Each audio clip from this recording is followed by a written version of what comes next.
In the Ultimate Frisbee Association, Championship Weekend is the dream destination.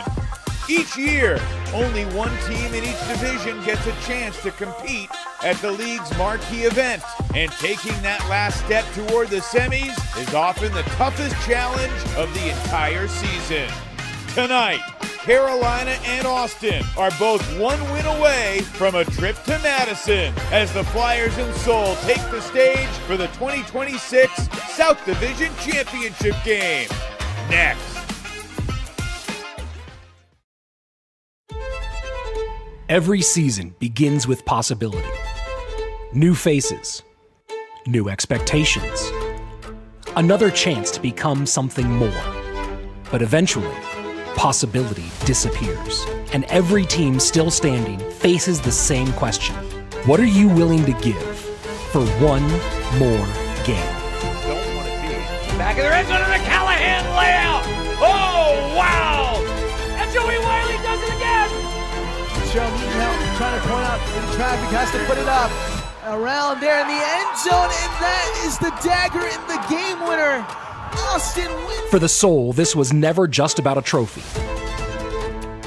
It's about proving the road through the South runs through Texas. But Carolina comes carrying history. And for the first time ever, the Raleigh Flyers are AUDL champions! They know this stage, and they're here to take Austin's moment. Carolina to take the lead. They get it back on the goal line. They punch it through in remarkable fashion. And the biggest break of the season goes Carolina's way. Two teams, one division, one place at Championship Weekend. Tonight, the South belongs to whoever takes it. So win! Welcome to Austin for the 2026 South Division Championship.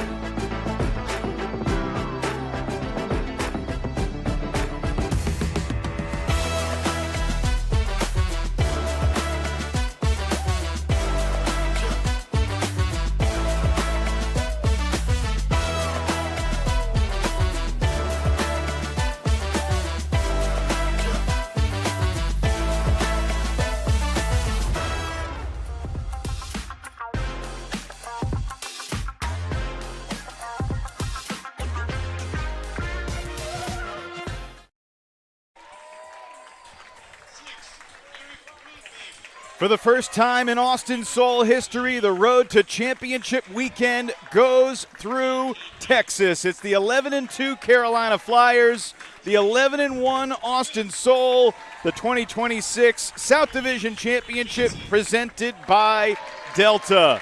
The first of 4 division title games this weekend in the Ultimate Frisbee Association. Tomorrow in the East, New York and Boston. That's another 11-2 versus 11-1. Minnesota and Oakland are the favorites in the Central and West respectively.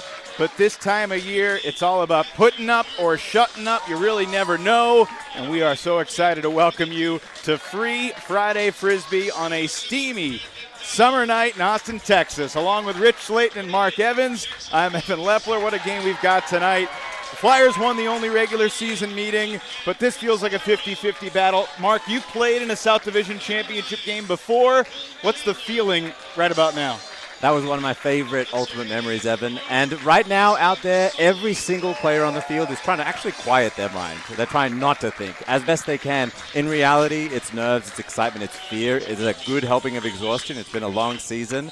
I'm so stoked to be able to be here. Rich, you followed the Soul all season long, but the real thing is the season comes down to tonight. How important is this evening to the Austin Soul? This is a night of expectations, Evan, and that's expectations on both sides. People expect Carolina to take care of business, and Austin expected to lose, but they want to defy those expectations, show that this is not a take care of business game. This is a take it away from Austin game, and of course, Austin took this playoff competition in 2023, but a few weeks ago, this turnover was absolutely brutal, but I don't think it necessarily tells the story of this game. Yeah, last month the two teams went down to the wire in Durham. The Flyers got the win. 2 weeks ago, first round action in the South.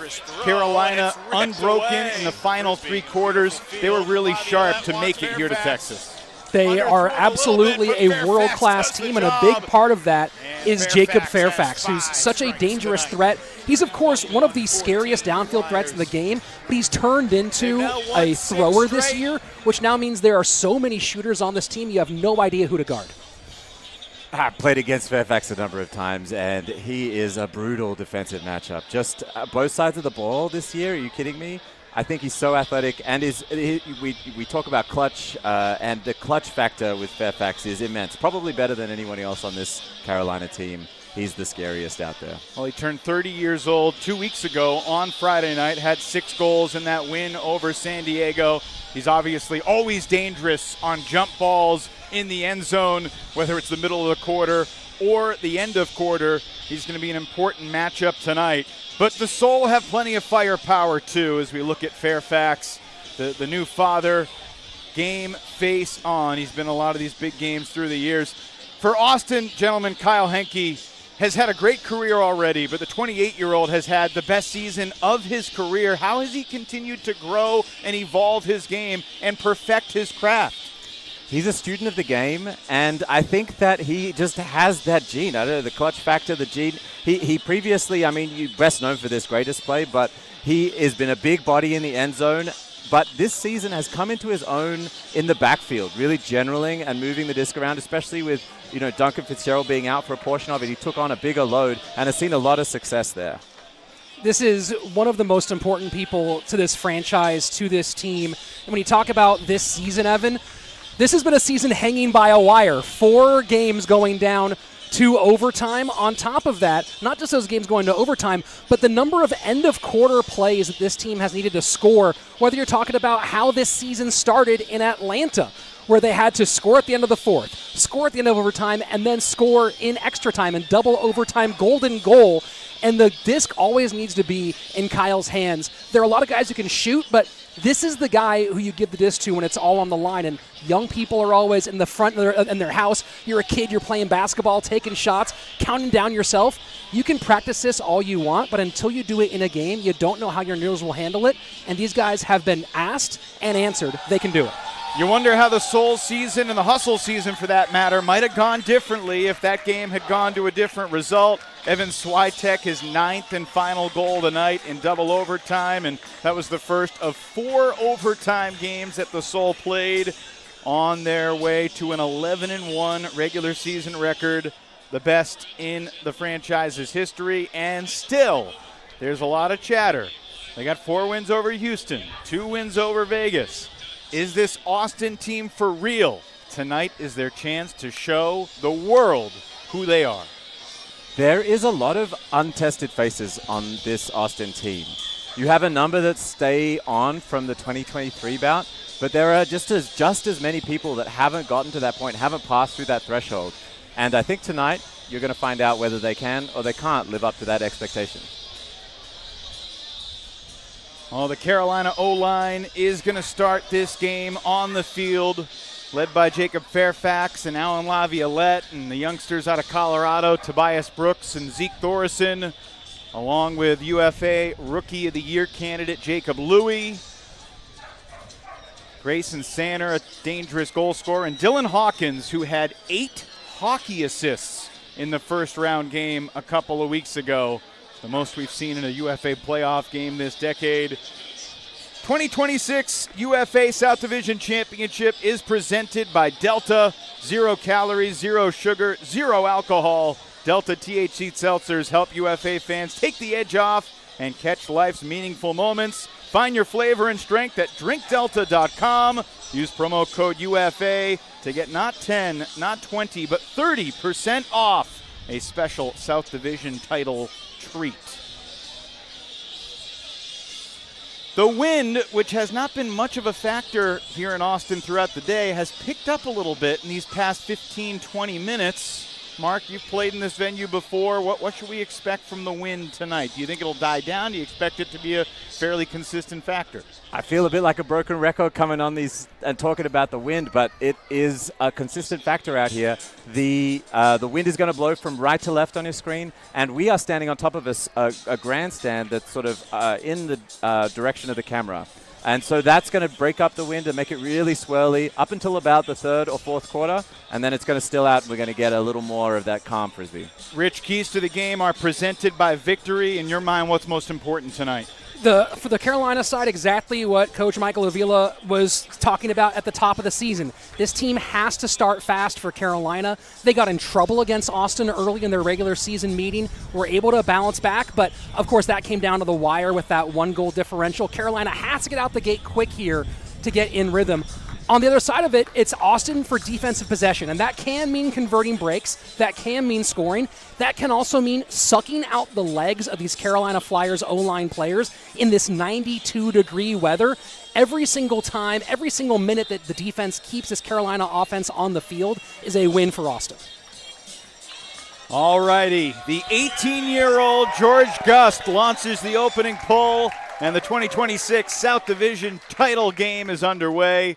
Laviolette fields the pull, centers to Jacob Louie, and the first touch for Tobias Brooks, who hits his college teammate Zeke Thoresen downfield. Owen Johnson, the young speedster, is on Thoresen, and a high stall reset required to get it back to Toby. Here's the first touch for Hawkins. Gust is on Hawkins this opening possession.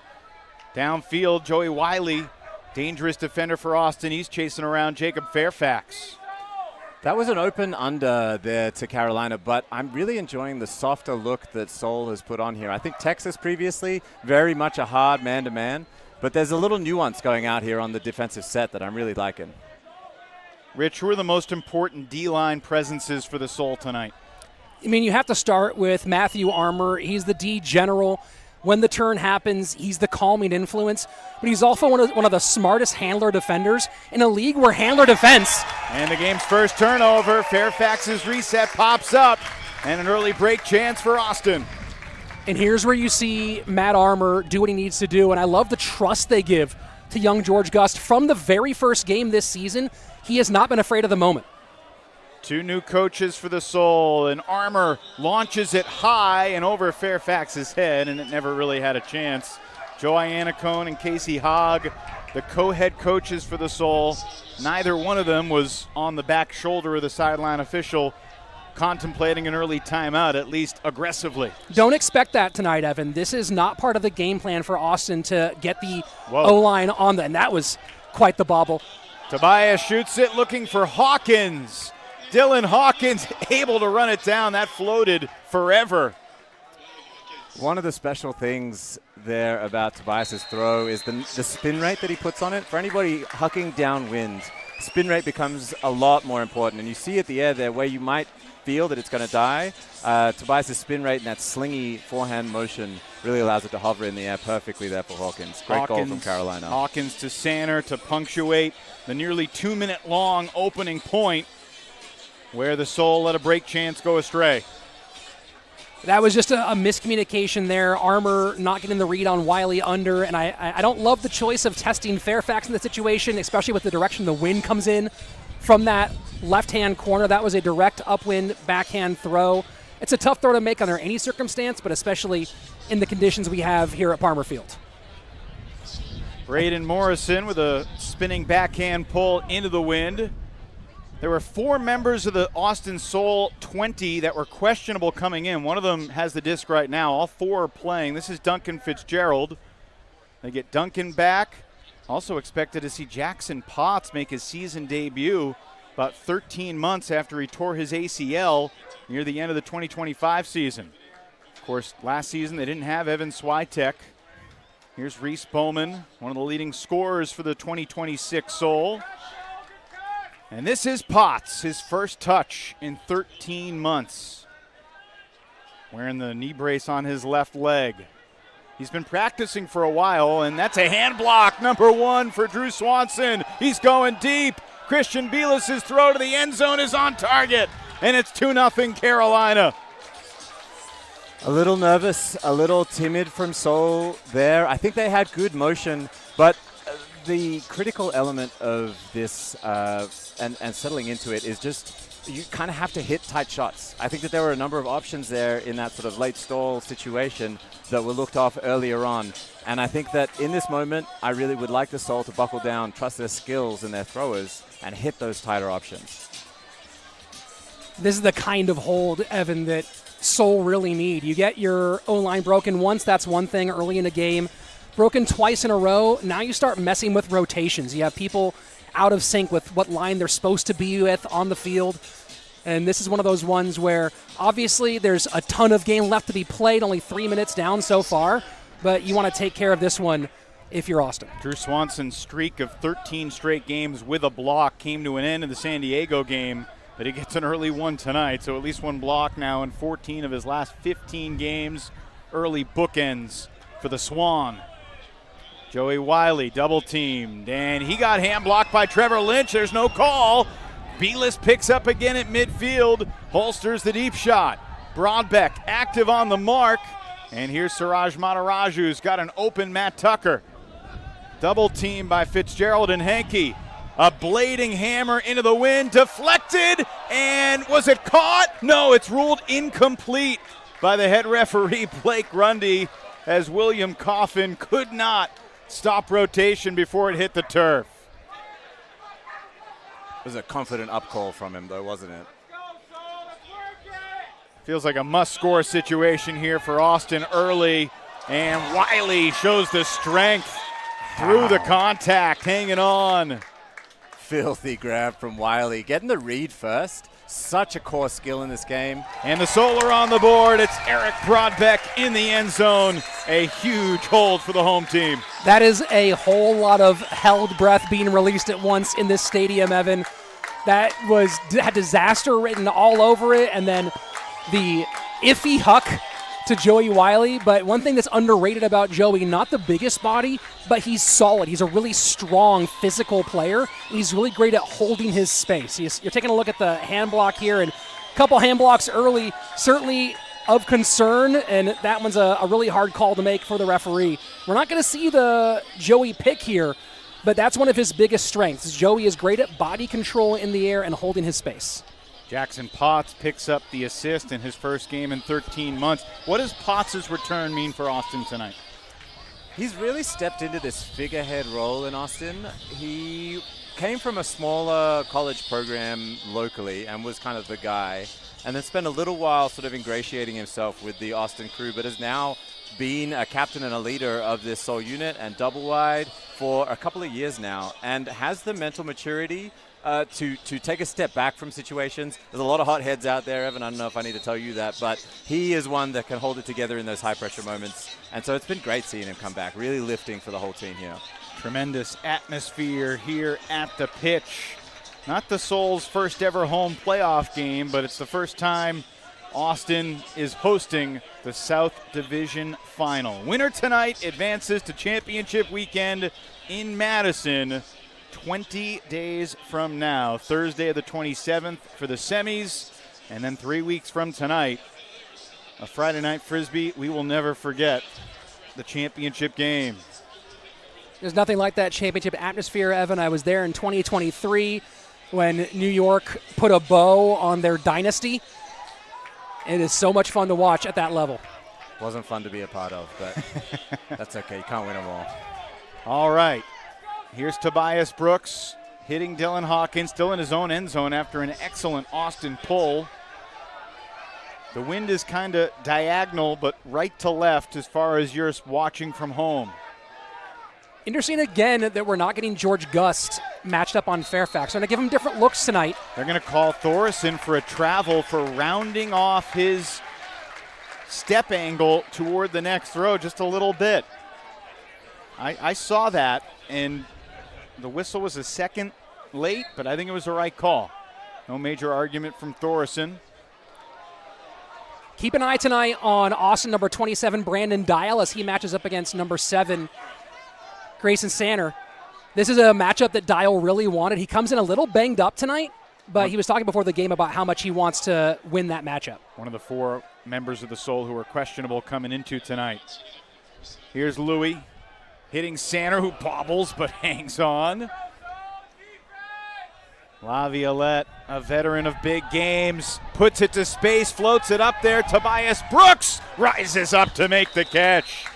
Felt the footsteps of young Aaron Barcio nearby, but it's 3-1 Flyers. Those two, Allen and Tobias, are going to be your key upwind power throwers. On my line, my read, there may be some other people that might disagree with me on the Carolina line, but I feel those two are going to be your key upwind power throwers. I use it in inverted commas. So look for them to be generating a lot of this upfield momentum because they're able to threaten on both sides of the disc. I'm not sure Tobias was anticipating this throw from Allen going up. He kind of threw him open into the deep space. Tobias went downfield more in the first round playoff game in the South than he had most of the season. He had a great night, though. Finished 35 for 35 with 5 assists and 4 goals against the Growlers. And no turnovers, Evan. That pull from Coffin is perfect. Lands on the back line. And Kyle Henke's slow to scoop it up. So Austin beginning this possession with a long field ahead of him. Fitzgerald in his own back corner. Over to Henke, who had never had over 400 completions in a season before this year when he had over 500 this season. Just an anchor rock for this Seoul O-line. I think as Kyle has gone further into his career, he's embraced the idea, if we just take the safe passes and don't turn it over, they don't have to play defense. But they're going to have to play defense now. A couple of these softer, like contacts around the disc as Coffin goes down and sells a foul. But he makes a valid point here, Coffin, is you need to sell it. You need to sell the foul. It's an unfortunate element of the pro game, but on both of these backhand turnovers from Austin, there may have been a hand in the mix causing that turnover, which technically might have been a foul, but the refs can't see that. And so without the sell, they're not going to know. Well, Coffin is moving gingerly toward the sideline, and Christian Bielis is going to replace him. Drew Swanson came onto the field as well, but he's just helping his teammate Coffin off. So Matt Armour checks in as the defensive adjacent sub for the Soul. He'll be on the mark, trying to pressure Elijah Long as the Flyers orient in a diagonal stack away from the sideline, and the Flyers... Well, Bielis wasn't on the field at the start of the point, and he's not on the same page with Elijah Long there. We've already seen it once tonight from the Austin side, now from Carolina. Nothing like getting the turnover and then 1, 2, 3 throws, and the disc is back in the offensive hands. Bowman and Henke work together so well. Switek, part of that group too. Switek switching fields, floats it with plenty of arc for Bowman. Beautiful pass. And the Soul once again convert the dirty hold. They're still looking for their first clean hole, but they're only down by 1 midway through the opening quarter. And this is the exact opposite game plan style, Evan. The Soul was score fast, keep your defense on for a long time. So far it's been Carolina making this Austin Soul offensive line play defense, play long points, grind those legs out. This is going to be a long night if this is how Austin chooses to play O. A lot of these high-level, or not high-level, but end-of-season games where they're high pressure kind of start like this. You get a couple of turns on either side of the ball. I think that the advantage with this wind, the nerves, lies probably with defense. And so it's really encouraging, I think, even though it's a dirty hold, for the Austin offense to be able to put that in and apply pressure once if they do turn it as well. Bowman to Armour to punctuate the point. Both teams are on their own sidelines. The breeze mitigates the heat a little bit, but we are in a heat advisory, so the teams get these extra timeouts. Mark, you were saying before the game this is perfect Texas weather. Is it not too hot? It feels pretty hot for me. It's still perfect Texas weather, Evan. I don't know what you're talking about. I like saunas, generally speaking, and this is one that you don't have to pay for. So I'm a happy guy. The interesting thing I think about, tactically to move away from saunas is on this offense, on both last offensive points, you see both teams stepping heavily into the meta, which is this sort of skinny break, or high side cutting, where the throw or the inside out goes to a player on the open side but moving towards the break side. It's something that's kind of evaded the Soul and is a key element to small ball. You have to be able to move both ways with and against the mark. And I really loved seeing that last point where you saw a couple of great examples coming through the Soul. Carolina sort of invented this, so that's not a surprise to see from them. And after that offensive point, we're getting a look at kind of a hybrid D-line, more of a D2 line here out of Austin. Daniel Welkener, the other puller for the Soul, and then Saketh Balchuru, who's moving from O to a D-line handler for this playoff game tonight with the return of Potts and Duncan.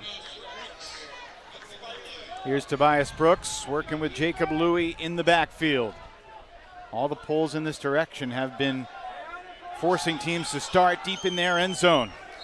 That's going to be a bump on Cade White. Cade's a really hungry defender, and if there's one thing that really typifies this Austin defense is there's a lot of young, hungry guys who are seeking. Fairfax throws it up high for Zeke Thoresen in the end zone. Thoresen elevates and scores. Disgusting. What a grab. I thought Noah, who really has excellent foot speed, closed the gap there really well, but just got dunked on, unfortunately. It happens to the best of us. Thoresen did the same thing to Noah in the meeting a few weeks ago. Stared him down a bit more that time than tonight. This time, I think that the catch did all the talking. This looked a little bit like one of the Flyers' hucks from a couple weeks ago that were 50-50 balls hanging up there, and the bad news for the Growlers was that Thoresen and Brooks and Fairfax seem to come up with every single one of them. Austin's going to have to make a play on some of those. That's, I think, a throw that the Soul coaching staff has to be okay with, right? Yeah, I think so. You want Fairfax shooting. It's just the tough thing with Fairfax being on the other line. You know, he's the one person, even going upwind, that you have to push towards the disc, and so he's just a release valve. Kyle Henke, the oldest of the Henke siblings, looking for his younger brother Mark, and it's misread by Mark. It was bobbling a little bit in the wind, and Cooper Williams smacks it down for another block. He's had an incredible season for the Flyers. That's his second of the playoffs. Probably a little late on the huck from Henke there. I think that, Kyle Henke, obviously there's two of them out there, that those upwind hucks have to go early. So the Soul continue to search for their first clean hold. But right now they're trying to prevent Carolina's second break. Carolina's being really patient on defense here. They just had that turnover. Probably had some conversations during the last break about valuing the disc more when you do get these opportunities. Carolina's break rate at 41%, best in the league in the regular season. And you see a turnover here, but when you take those break rates only against the teams they played in who are in the playoffs, that drops down to about 30%. So a significant difference against the top-tier competition. Rich, there are some Flyers fans out there who are thinking, man, you just cursed the Carolina team perfectly, talking about their league best break rate right as the throw goes too far, looking for Owen Stout. Fitzgerald looking downfield, but it's Christian Belis beating Miles Armstrong to the disc right in front of the Carolina bench. Belis is such a fiery player. I've loved watching him come out of the Wilmington program that I know well and love, and he's been a real stud. Belis has turned into a threat on the turn a lot more this year as well. Pretty much doubled up his numbers from previous seasons. Already a really fiery guy, the kind of person who can get into it with Austin. Huge bid for Owen Stout, but they're going to call delay of game, I think, on Belis. Either he traveled and didn't initiate from the right spot, or he didn't wait for the whistle, because either way, this is coming back, and it takes away a highlight reel grab from Stout. Stout will get more of those tonight. He's an amazing athlete, put up one of the best blocks of the year last time these two teams faced. Looking for Stout again, two defenders nearby. It's Bowman and Fitzgerald, both beat the youngster from UNC Asheville to the disc. I kind of like the put it up twice, just see what happens. I think it's a creative play at the start and shows that they're aggressive and confident. I think that all hucks at this point of the game, you know, while they may not be the highest percentage options. Ooh. Off the hands of Potts, intercepted by Morrison. Lynch on the doorstep, gets it through the double team to Stout. And that's deflected once, twice, and caught anyway. You gotta be kidding me. It's a Carolina score for Drew Swanson, cleaning up the trash in the back of the end zone. 5-2 Flyers. This could not be going better for Carolina right now, exactly as they drew it up And you look at the Austin sideline right now, not only is there a little wind out of their sails, but you see Jackson Potts grabbing at that braced knee. Evan Switek, he took it out now, but he had I can see him going to throw away the plug he had from a bloody nose in his right nostril. Duncan Fitzgerald, who was also on that questionable list, looking a little bit hobbled, and the mood on the Austin sideline is the exact opposite of what they had hoped for. An hour before the game, it was not this windy.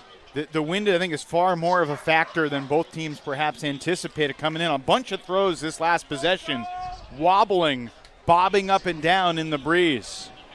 I think that it's anticipated. It's just significant. I think that you will want to keep things low and spinny going left to right, and it's just a challenge to do that, especially through a lot of these double teams. We've seen a few double teams be successful here. A big factor here, Evan, is Austin going down early, trying to force the ball too much right now. They know that as the temperature dips here, that's when the wind picks up in this first half. But really trying to take these big shots and get it back over and over again, rather than play the 7-man dominator that they're so good at doing. Carolina gets blocks from Williams, Belis, and Morrison on that point. And then Stout picks up the deflected assist to Swanson. That's 2 early goals for Drew Swanson, who in 9 games in the regular season only scored 7 times. I think it's what we talked about earlier in terms of this Seoul team is largely untested. Now you've come out and you got hit in the face hard a couple of times. How do you respond is the measure of any good team. And so if this Austin team wants to go to Champ Weekend and wants to make a mark, this is a hit that they're going to have to recover from. Well, you know, the wind is not that fierce because Carolina's pull into the wind just went out the back. So the Seoul will start 20 yards in front of their end zone from the brick. The hard part, Evan, is it's unpredictable at this hour. Anybody who's thrown a Frisbee in Central Texas at this time of year knows that when the disc leaves your hand to when it lands, the wind could be entirely different than it was 3 seconds ago. Fitzgerald, marked by Mataraju, hits Mark Henke underneath. Matt Tucker there defensively, and an indecisive cut from Jackson Potts. And it's another Austin turnover. He kind of was starting to clear as the throw came up. An easy block for Elijah Long. And another break chance for the Flyers, who will call the timeout. And Elijah says, O-line, you deal with this sideline. Tough for Potts coming back in. I've come back in off an injury, but never into a game like this. And I think, for anybody else that's come back, the hardest thing is the mental aggression. You can do the physical thing often, but it's tough. In these games, you need to be mentally 100% committed to whatever it is that you're doing. And so you saw Potts there with a step. Mark wanted to throw it, but Potts maybe didn't know if he was open or not, hadn't had those recent high-pressure touches to be able to calibrate that, and that resulted in a bit of miscomm and a turnover there. Let's see if Seoul can get this back on D now. I mean, Jackson's played 50 games in his UFA career, 21 goals, 28 assists in his 2025 season before the injury. But we saw a couple weeks ago at DC, the Breeze activated a couple of guys that hadn't played very much. Star names like Aiden Downey and Cole Jurek. It's tough to assimilate in a really big game against a really strong opponent.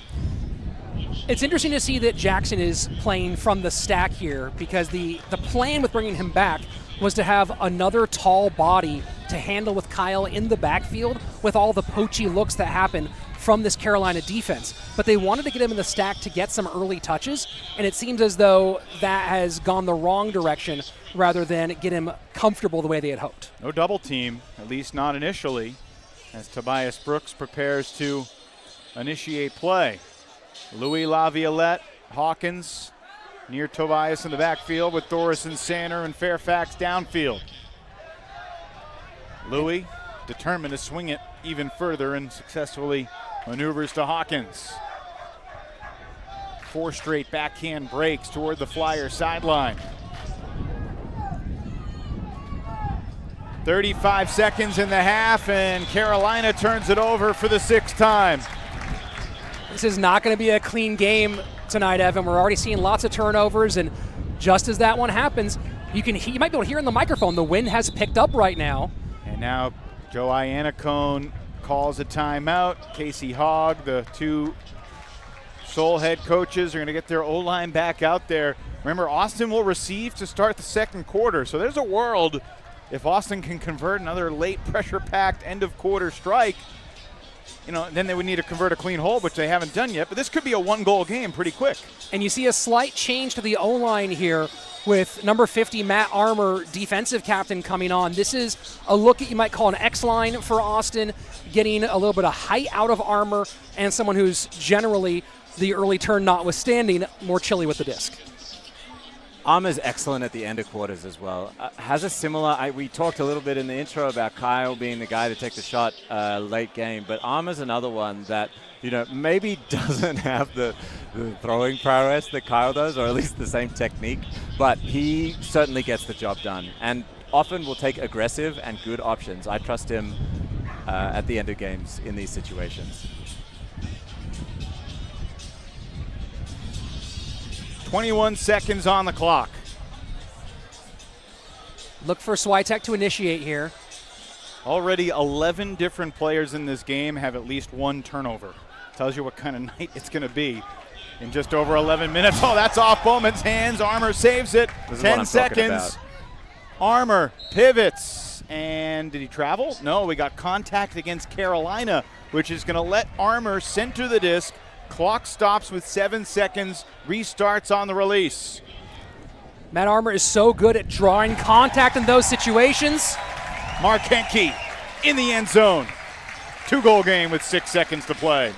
Nobody better in that situation. One of Matt Armour's key skills, for anyone watching, watch this back, is his pivot from his forehand to his backhand is so clean. And he gets it off with explosiveness. He's in the neutral stance, technically perfect. And you see it there, exhibited the strength of that. If you're able to beat the mark on the throw, then your cutter can just be in the space, in the break side. Your defender's nowhere to be seen. And now a height lineup out for this end of quarter situation for Austin. You're going to see Jake Worthington, the Texas veteran, former tough player, 6'3".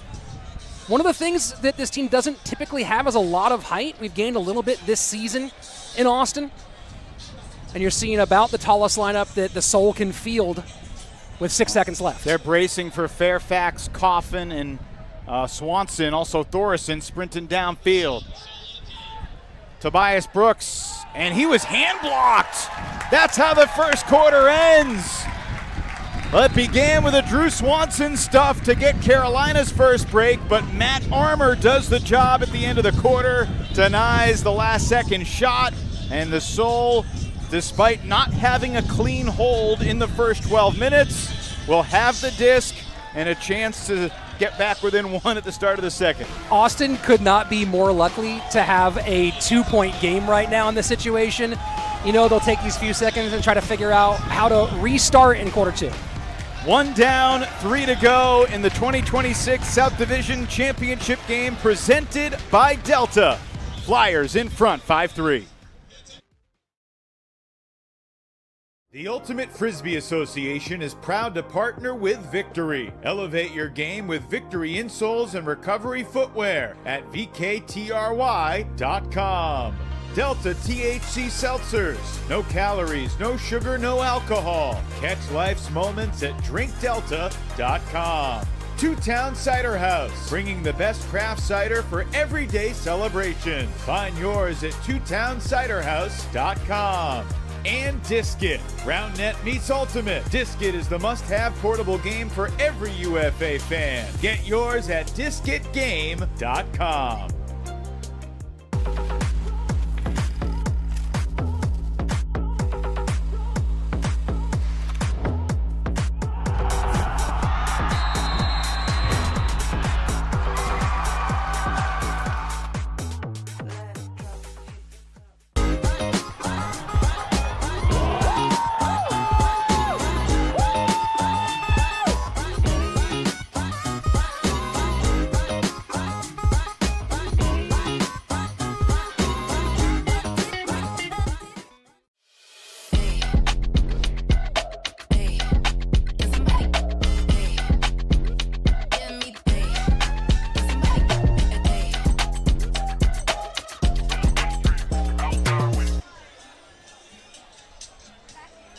The sun about to set here in the capital of Texas. 12 minutes should be back on the clock here as we start the second quarter, where we saw 8 goals and 15 turns in the first. Evan Lepler, Mark Evans, Rich Slayton back with you from the pitch.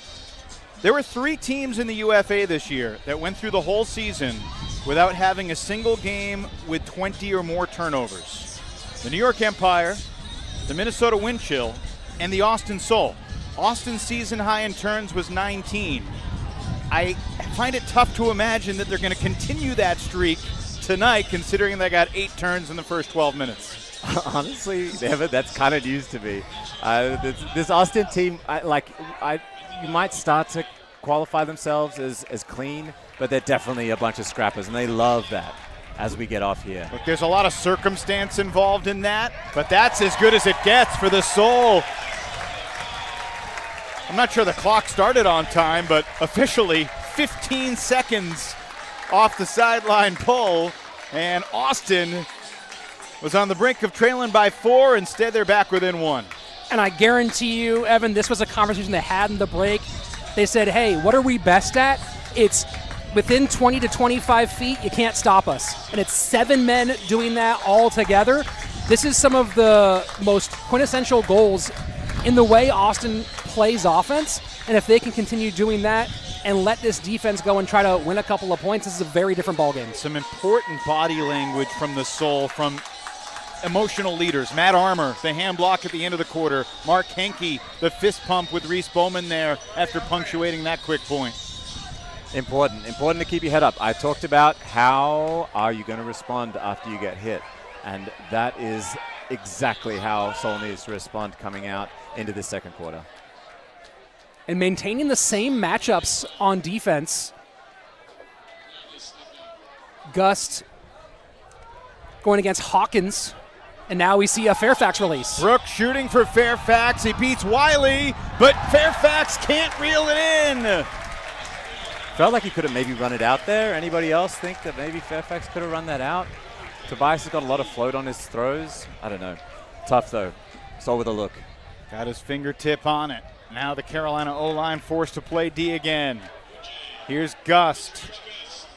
Looking up the line, completes it for Johnson. OJ was getting that right hand worked on before the game. Keep an eye on him as a thrower. Marcio quickly to Wiley, who creates a little contact, gets the call against Fairfax. 10 free yards, clock ticking. A chance for Austin to tie this game for the first time. It was 0-0 at one point, Evan. Technically, you're right. And that is just what a beautiful poach. Sanders' vision on the field, offensively and defensively, is really, really hard to match, and he read that one against the young George Gust perfectly.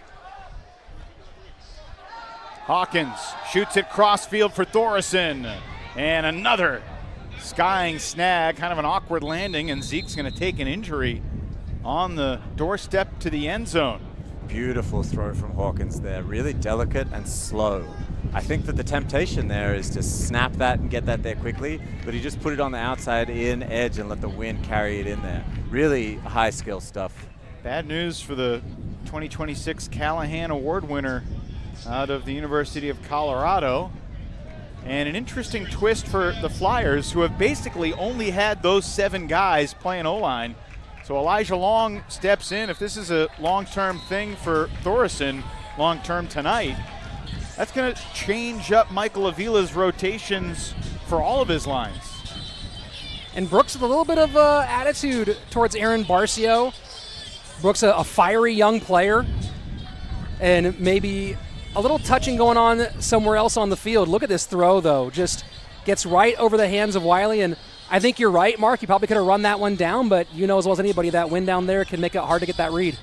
I think Joey did just enough, too, to kind of, make Fairfax turn around and sort of, I guess, assess whether he did or didn't have to sprint for that. And then, got caught halfway. But it didn't matter in the end. Tobias able to close that out. Second goal for Tobias Brooks. Still, he's just 21 years old. He'll turn 22 in September. Brooks certainly a fun guy to watch. One of the purest flicks in terms of form in all of the UFA for such a young guy. I know Austin wants him to throw it. It's never a skill thing with Tobias Brooks. It's a decision-making question. And so far, decisions have been great. We'll see if Austin can force him into some bad slots later. Right now, they have an attempt at getting a second clean hold in front of them. And you see Coffin here still doing a little referee management, which I think is funny. It's always players that give that sort of talk to the, and you know, Coffin will tell you himself that he'll give as much as he gets out there. But it's an important element of the pro game. Officials tonight: Blake Grundy, Julie Gordon, Andrew Martin, and John Kirsting. Seoul trailing by 2 on their home field. Winner to championship weekend. Loser watches from afar. Swiatek presumably still having an issue with a bloody nose that's been bothering him through the first quarter. He's been getting into it a bit with both the Matarajus. You saw some pushing and shoving in the stack against Suhas, and then as well with Suraj. Potts takes the shot. It's Armstrong shy of the goal line. Got Mark Henke running with him. He's got Swiatek as well. Evan Swiatek with a wise holster to Fitzgerald. And was he in? Yes! It's a Mark Henke score, and the Soul within 1 again. Mark's been kind of quiet this year. Evan, you were talking about that at lunch today. You were asking me about what are the reasons for Mark Henke. Some of them are systemic in terms of new personnel in there. Some of them are big life changes going on for Mark, graduating college, to becoming a real boy in the working world. But if you can get Mark Henke going and get that energy, you see every time he scores, every time he makes a play, that energy can feed this Austin team, this Austin crowd. That will get him back in it. In Mark Henke's last playoff game here at the pitch, it was not a victorious night for the Soul, but Henke had 5 assists, 4 goals, and a block that night on a night when Austin only scored 19. So he had 9 of the Soul's 19 scores in their first-round loss to the Growlers last season. Somehow, gentlemen, the Soul are within 1. And Zeke Thoresen is back on the field for Carolina. Somehow, this is where Seoul lives, Evan. Down in the muck, down You're right. in the dirt.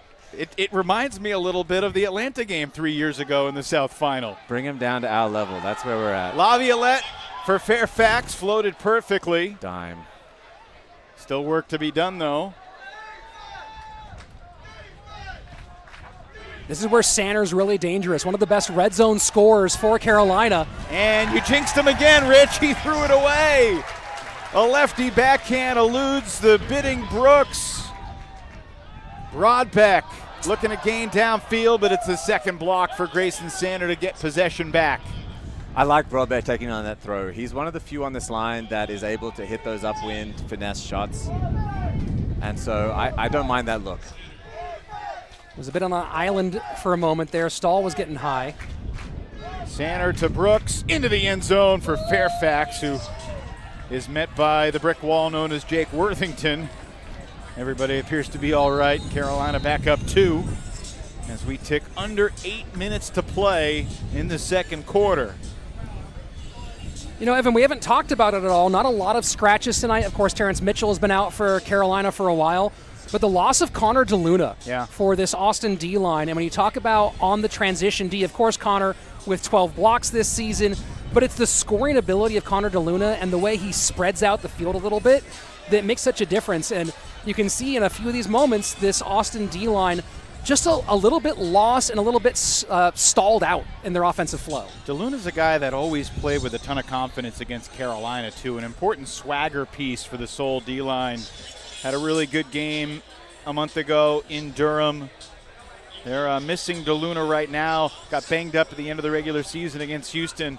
Coaches did tell me if they make championship weekend, they're hopeful to have DeLuna back 3 weeks from now in Madison. The Soul DO a little slow to get started, as you say. I think that they really need to exhibit some confidence, and maybe they're just spending too much time with the ball. Maybe, you know, like we saw some hucks earlier that were maybe a little less ill-advised. But I think perhaps maybe some more shots to the end zone might help. But you're lacking a guy like DeLuna, as you say, to be that target. So interesting to see who they pick out here as that next target or next up. During the regular season, these two teams were both in the top 6 in the league in completion percentage, around 94, 95%. Different story tonight. Austin 88%, Carolina 90%. The turnovers are exceeding the goals right now, 19-12 through the first 16 minutes. As you say that, the wind picks up, starts blowing around the papers on our desk here. Morrison just to set the scene. pulls into the wind. And while the wind makes it a little uglier, it also makes it a little cooler for us here in the booth. So I'm all right with it. And we don't mind a messy game. Some turns on D is never a bad thing for the spectator. I was talking to Michael Avila before the game. He thought the wind was certainly an advantage for Carolina, but you may see it the same way from the Soul perspective. I would say that I think the throwing skill level is slightly in Carolina's favor just across the board, but I think our top throwers are equal. Fitzgerald breaks the mark to Switek. Guarded by Nate Lyle, who was inactive 2 weeks ago. Gets the start tonight, though, for Avila's Flyers. Floater for Miles Armstrong. That was point blocked by Drew Swanson. Another rejection for Swanson on the mark. His big first half continues. Timeout Carolina. Trevor Lynch pumps his fist. I don't know if I've ever seen this many point blocks in a UFA game. This has been, I think we're at 4, maybe 5 at this stage. This is just really aggressive on the mark from Carolina, but also maybe a little leading as Austin's handlers get a bit panicky, their eyes telling exactly where they want to go, and pretty easy decision-making for Carolina's hands when it follows the disc. I think that with the wind, I'm not actually sure that was a hand block just to start. I think that it was a scuba that was pushed down dramatically by the wind and pushed offline. But I think that in these high-pressure moments, you saw it with Reese's high flick. You saw it with another throw in the backfield. You can't default to this stuff that's like close to your body and kind of easy, like these high-release, quick release. You haven't fully made the pivot, made contact with the ground, and hit out a snappy throw that is required in these conditions. And it results in throws like that and turnovers like that. And so I really think, again, for anybody watching that finds yourself in these high-pressure moments, remember not to default to these off-balance looks. Take your time. Set your pivot. Make a good throw. Some friendly chatter there between a couple of Southwest rivals. Barcio at University of Texas. Brooks at University of Colorado. Some great games between Tough and Mama Bird through the years. Laviolette shooting, and it's Lynch adjusting to make the catch. Grayson Sinner runs with him, and the Flyers break to go up by 3. That's a dot from Laviolette. Really snappy, really low, showing his experience, showing his expertise. One of the best forehands in the league at this point, and a real weapon going upwind. You can see Trevor knew that was going to come as soon as he made the cut. And you can see the height difference, maybe giving some fits and starts to this Austin defensive line. As they were lining up after this turnover, you see Lynch against OJ. OJ's got hops, but Lynch has more than a few inches on him. The same thing you saw in the Joey Wiley matchup with Fairfax. Same thing with George Gus and Dylan Hawkins. There's a height difference, and Austin's having trouble figuring out how to defend that. Mark, you're right. I'm not sure Swanson got a piece of that, Scuber, though the stats did credit it to him. That's okay. Give him one. So he's got 2 blocks and 2 goals, and Carolina just registered its 3rd break in 8 chances. Austin's had 3 tries to break. They haven't really come close. The Soul still only have 1 clean hold.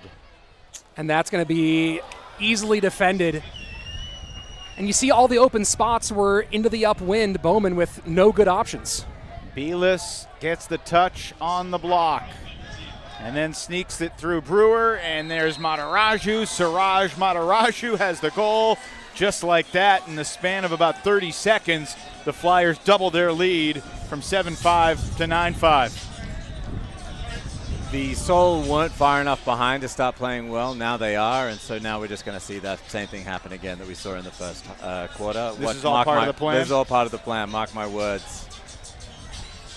And you look at that same turnover. This is one of those situations where you put the disc in the hand of someone tall. Kyle takes that a lot of the time. This time it's Reese taking it. And Austin kind of lives and dies by the sword. A lot of those you're talking about, the big, huge hammers. But sometimes the wind isn't your friend, and the trap on this near sideline, you having the only open options in these pockets directly into that 16-mile-an-hour gust, that's a pretty easy turnover to call before it happens. Mark, if you ever started a blog or a Substack called Mark My Words, I would subscribe. It's a good idea. You got the title down. It's perfect. Kyle Henke rips it across the field where Jackson Potts awaits. Midway into the second quarter of this game, Kyle Henke really hasn't put his fingerprints on it too much so far. That was kind of the first bold throw that worked. He had the one Aaron Huck to his brother, Potts to Mark Henke to punctuate the point. Kyle the hockey assist. Filthy throw from Kyle there. Beautiful fading away, using the wind to push it down. Shots going that direction are like the challenge is actually not throwing it out in front. It's throwing directly to your guy because the wind's going to push it out in front.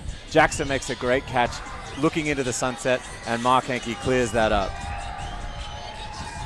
And normal antics from Mark trying to find his defender after making the score. You saw Mark Henke seal and release on this left-hand side, the near sideline, and draw a little bit of attention as his brother had the disc in his hand, and that opened up a little bit of room for Potts. And if they can get that going, if this Austin offense can just make it a little bit messy for the defenders trying to find the correct place to put their effort, they can start scoring some goals, but they have to do it without turning the disc over. We got an extra couple of beats here to talk about the Austin offense against Carolina's defense. You've talked about how they've struggled to find a rhythm, struggled to initiate. 4 different Flyers already have multiple blocks. Or I should say 3 different Flyers do, but 11 blocks for Carolina. It's not like Austin's just throwing it into the ground. Carolina's raising the pressure, and Austin's really not responding to it. And it might be on the cutters even more than the throwers. There's hesitations on both sides of the ball. You're totally right, Evan. There's hesitation in the cutting, and there's hesitation in the throwing. I think that were I to be out there, the message would be just hit the first open guy that you see. And I think doesn't matter how tight it is, doesn't matter how small the window is, just trust yourself to hit the ball and get on the same page. I think that's the issue here. Another different look, Miles Armstrong on the D-line with the matchup against LaViolette. Trevor Lynch is playing on the offense again. Zeke Thoresen is not out there right now. He is standing up on the sideline. And they are not letting Brooks get away with these travels. It's the second time we've seen it called, and that down ref is keeping an eye on those feet. Over the head of Hawkins. Sometimes the restart changes the rhythm of the point. Here's the 4th break opportunity for the Soul, and for the first time tonight, they convert. Armstrong in the end zone for Austin. Broadbeck, I told you that he was the one to take these upwind shots. He's got incredible throwing technique, really low, really snappy. You don't see any wobble on this throw when he releases. What I was talking about with the lazy off-pivot stuff, you see that there from Tobias. Could he have just stepped out and thrown a normal low pivot? Yeah, absolutely. But is it more comfortable to throw that high over the top? Yes. And so there it gets taken by the wind. And Broadbeck able to put down a dot in the upwind end zone. Love to see it. If you love a glue guy, you got to put Eric Broadbeck's poster on your wall. This is a guy who's answered the call for every single role they've ever asked of him, whether it's a captain, whether it's D-line cutter, D-line handler, played O-line last year. You slot him in where you need him, and he always shows up. He's had a heck of a career for this Austin program. Now kind of a hodgepodge line out there. Tobias Brooks will handle, but he's got a different group of cutters downfield. Here's Christian Belis. Belis without the long hair is a little harder to see, and OJ going for the block. Call for the foul. They got to start pulling the trigger, though. This has been kind of a tentative defense. Lynch looking long, it's denied. Cole Chandler, the former Georgia Bulldog, gets the block for the Soul.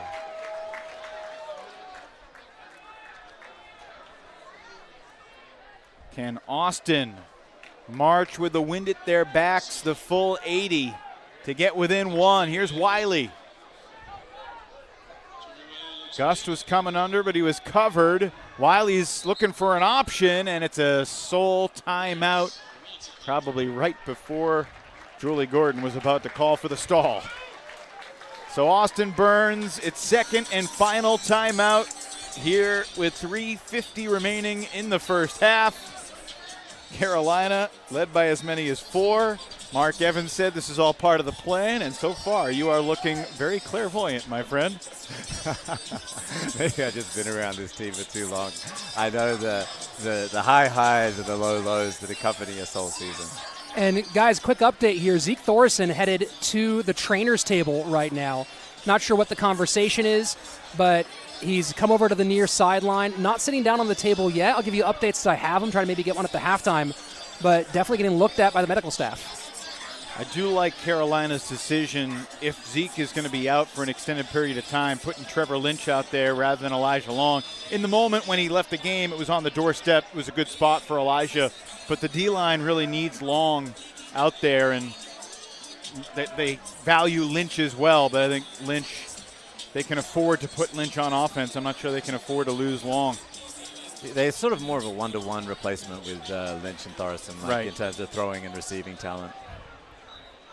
So Kyle Henke sees a double team and then rips it as far as he can. He's looking for Jackson Potts in the end zone, and it works!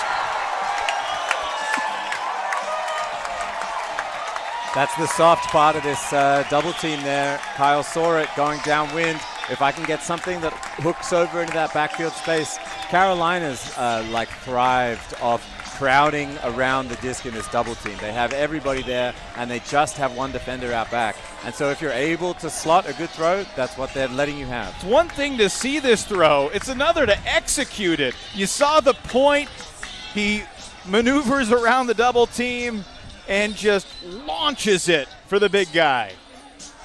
Beautiful. Kyle's been the deep looker for the Soul this season. I was on the UFO podcast with Alex Atkins, and I was kind of ribbing a little bit, saying, hey, if you want to see big hucks, go watch Alex in New York throw the disc along. He said, Kyle's got as many hucks as I do. And we see one right here. 3 straight for the Austin Soul. And now a pressure O-point here for Carolina to try to keep their noses out in front. Fairfax needs Louis for the reset.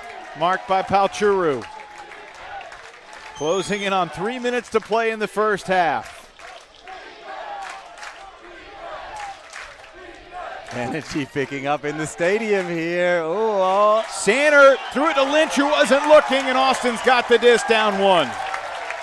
No timeouts for Austin anymore, though, Evan, so this defense has to work this one up. They got to take their time. They have to make sure they actually move out of the stack and create some openings.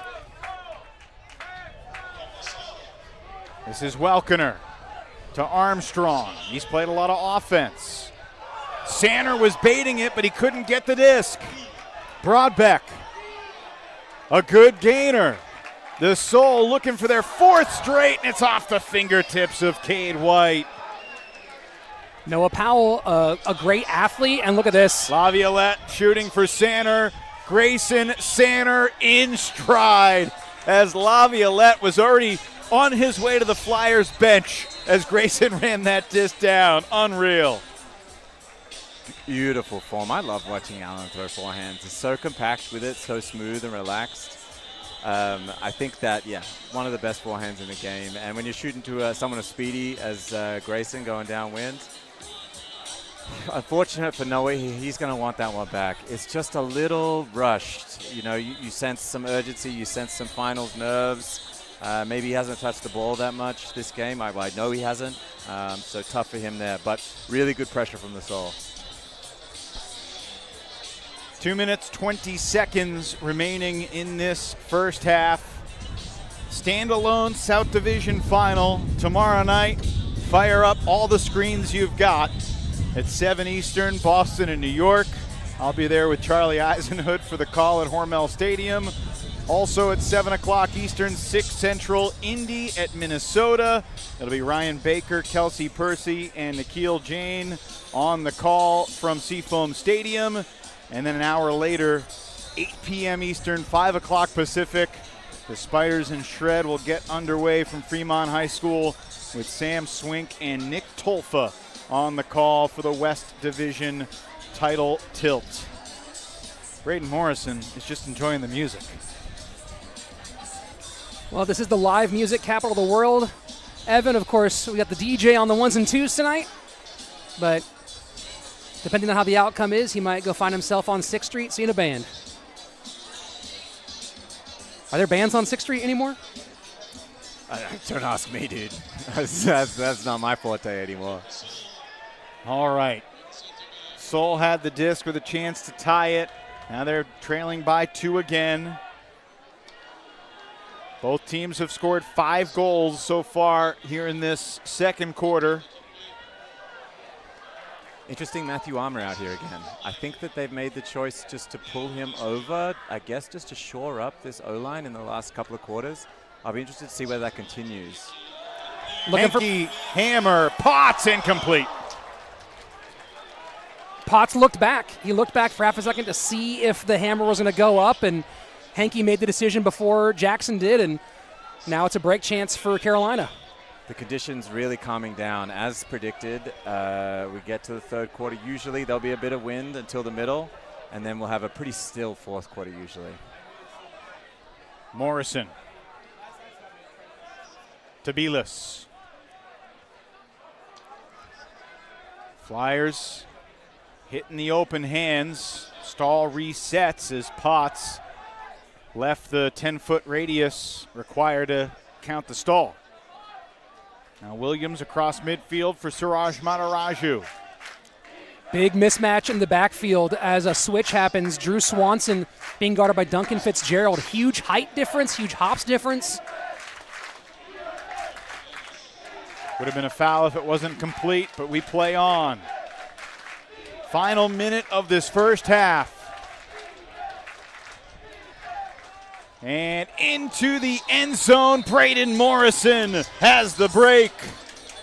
And Carolina extends the lead back to 3. Beautiful inside-out lefty backhand upwind from the former Seaman.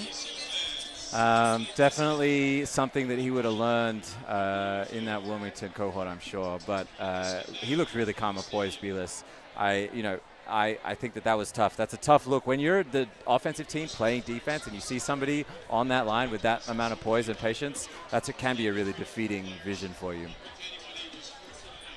Defeating sequence for the Soul. With 3:38 left, they were within 1. They had the disc, under 3 minutes to go, a chance to tie on the other side of the field, but now they're up against the clock. Carolina will start the third quarter on offense. And this possession is going to begin from the back of the end zone. Another excellent pull from Coffin going in this direction. Wiley out there for the Soul offense. This is a D-line O-point because that Austin O got completely drained. Big bid from Brewer, unsuccessful. Chandler to Wiley, and the swing for Fitzgerald. Right as he wanted to throw deep, a kind of a gust of wind came in his face. He holstered. Here's Barcio. Carolina doing a great job switching in the backfield. Through the double team, and Wiley unmarked, lets it rip to the end zone near the buzzer, and it's off the fingertips of Miles Armstrong.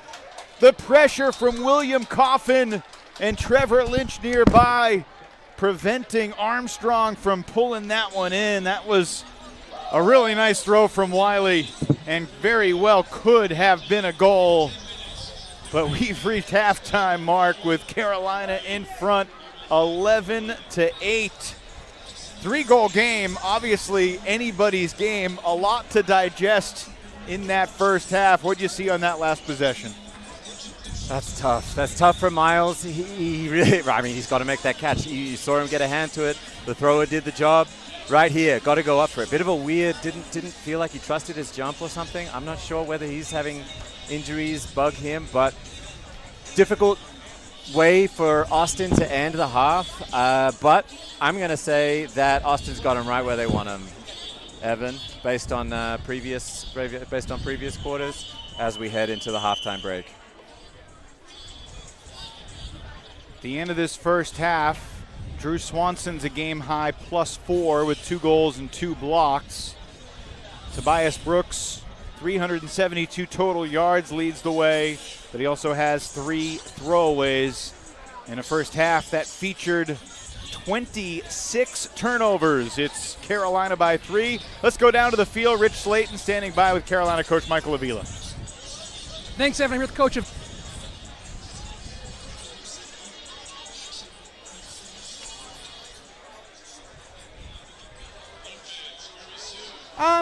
We want to get the turnovers down, but the struggles and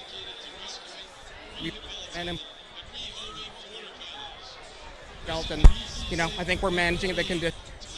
Any major adjustment plan? Yeah, we got a couple offensive things that.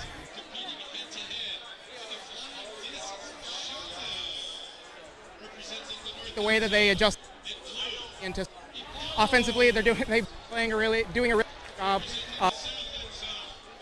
So we've been challenged at the right part. Excited about the adjustments we're going to make from the way they've been playing that so far, and it's been really. Guys in the booth. All right, we apologize for the technical difficulties, and I'm sure the full scope of what Michael Avila said was absolutely brilliant. They'll make a few adjustments, but they got a 3-goal lead, and they are 24 minutes away from a trip to Madison for championship weekend. We are halfway home in the 2026 South Division championship game presented by Delta. The Flyers 11, the Soul 8 here at the half.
The Ultimate Frisbee Association is proud to partner with Victory. Elevate your game with Victory insoles and recovery footwear at VKTRY.com.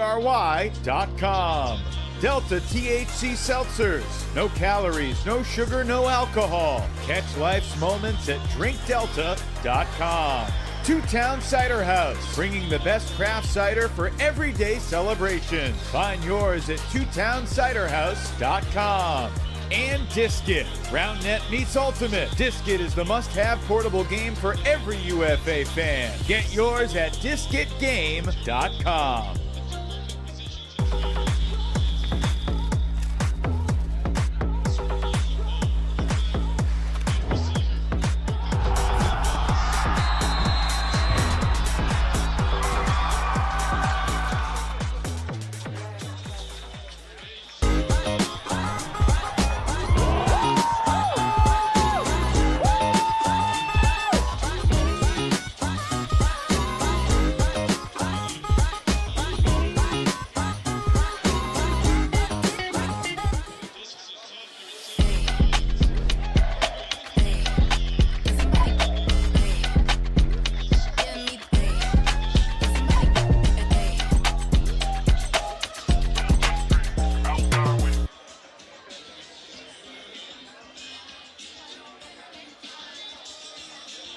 to the pitch here in Austin, Texas, where the Flyers have the 11-8 first half lead.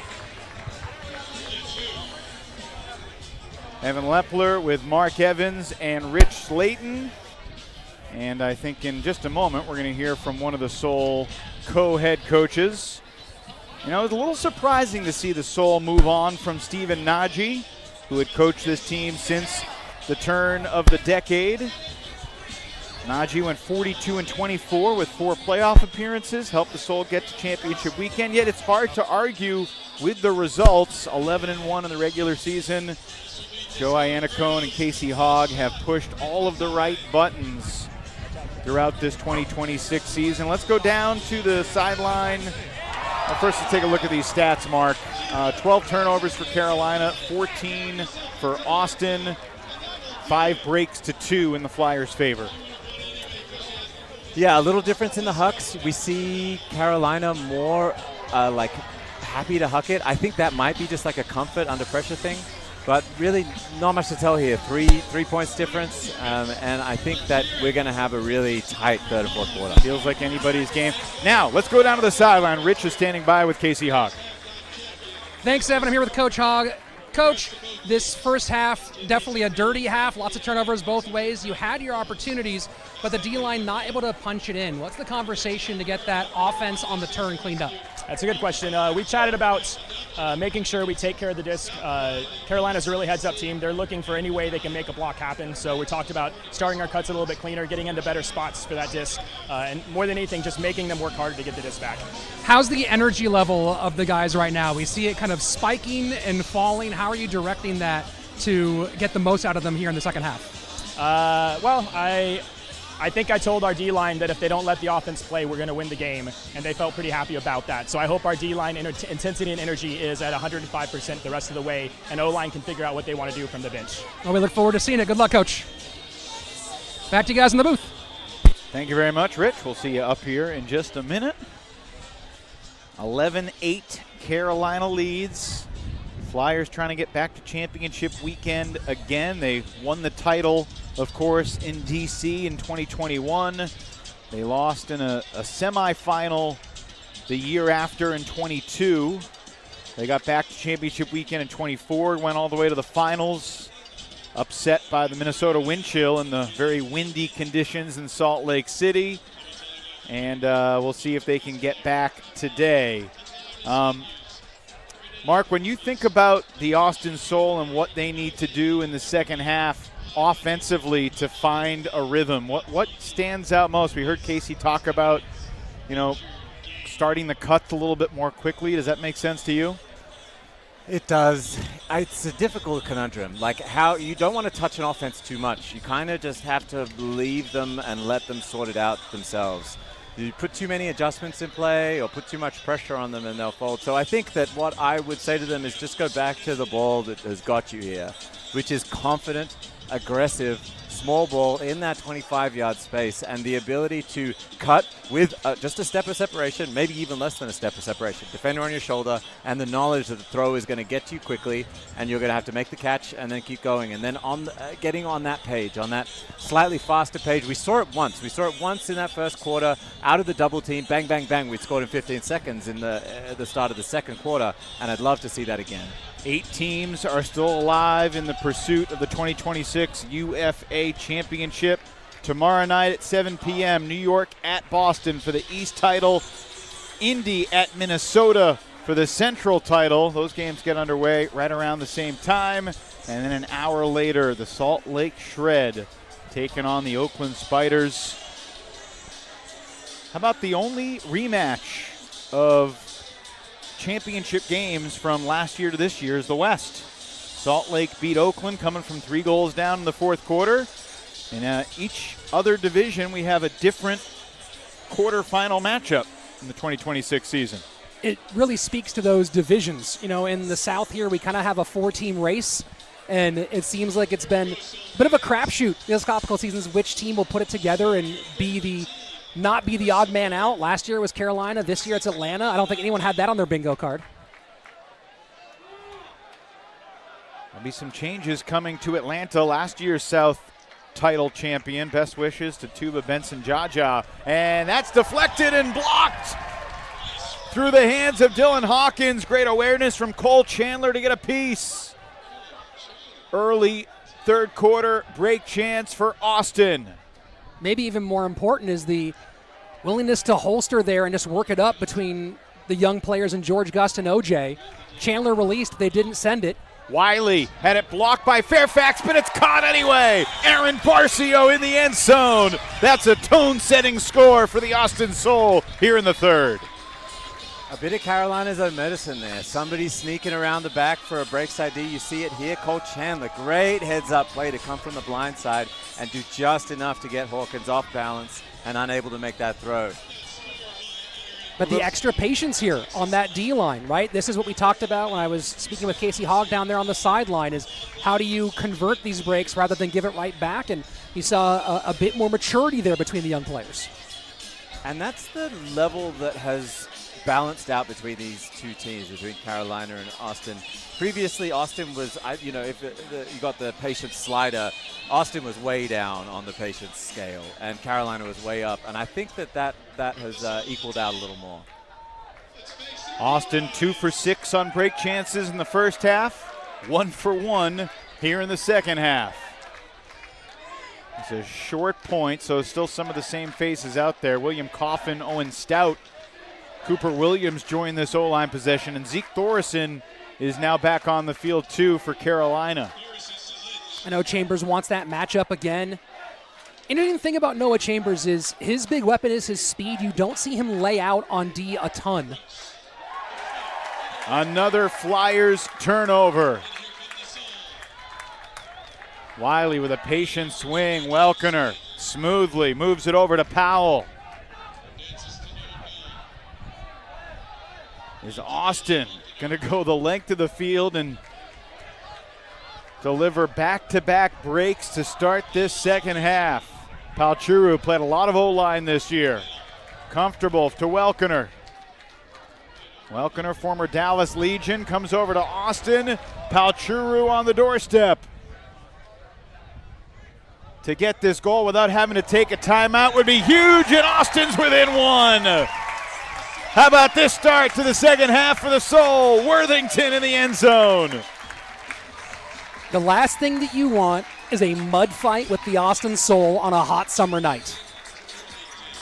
Sounds like a good time to me. I don't know about you. Great patience from the Soul D-line. Welkener quarterbacking with Joey. And Noah Powell really taking advantage. I think that's something commendable. You come out off a turnover, and then to have the confidence to go back and continually seek that disc shows real mental fortitude on his end. So well done from the D-line, able to convert there.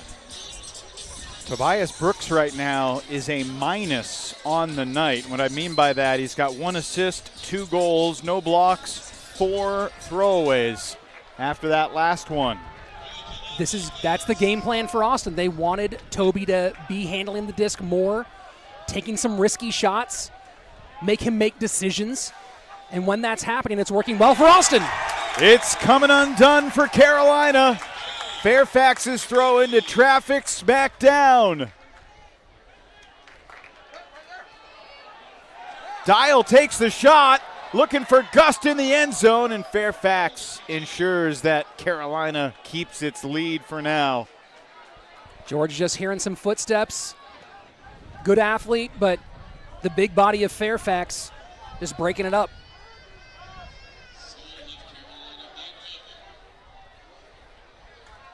Midway through the second quarter, this was a 4-goal game.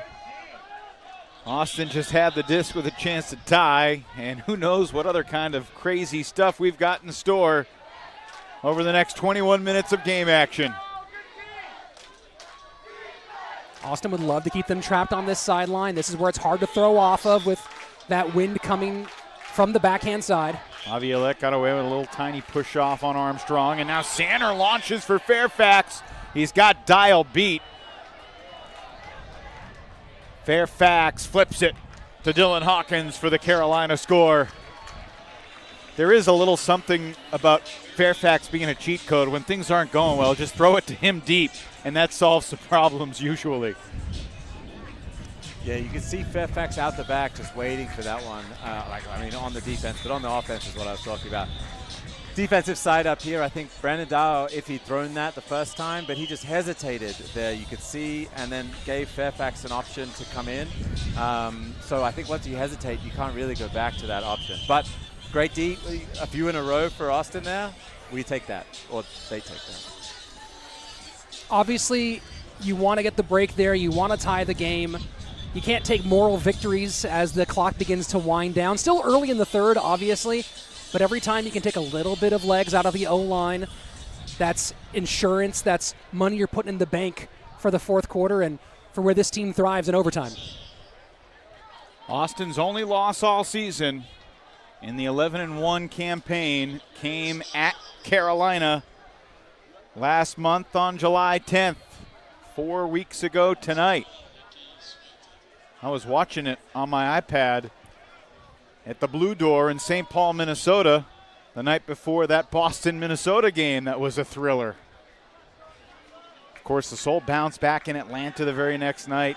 Huge weekend for Kyle Henke despite the one key mistake late in the game. And we got a call that seems like it's going to nullify this good gainer of a completion. And just a little gunked up there on the backhand side. Pickle moving back a little bit. Bowman's throw complete to Potts. First game of the season for Jackson Potts.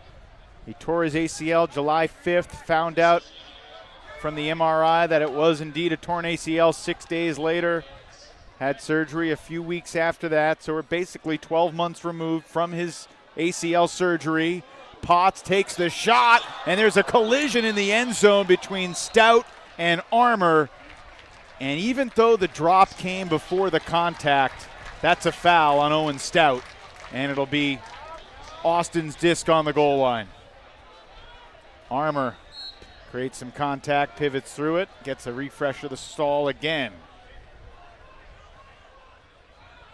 And Armour the assist to Mark Henke. We've seen that a few times tonight.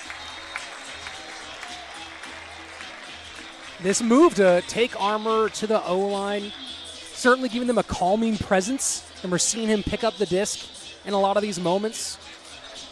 And surprisingly enough, the D-line functioning very well without him.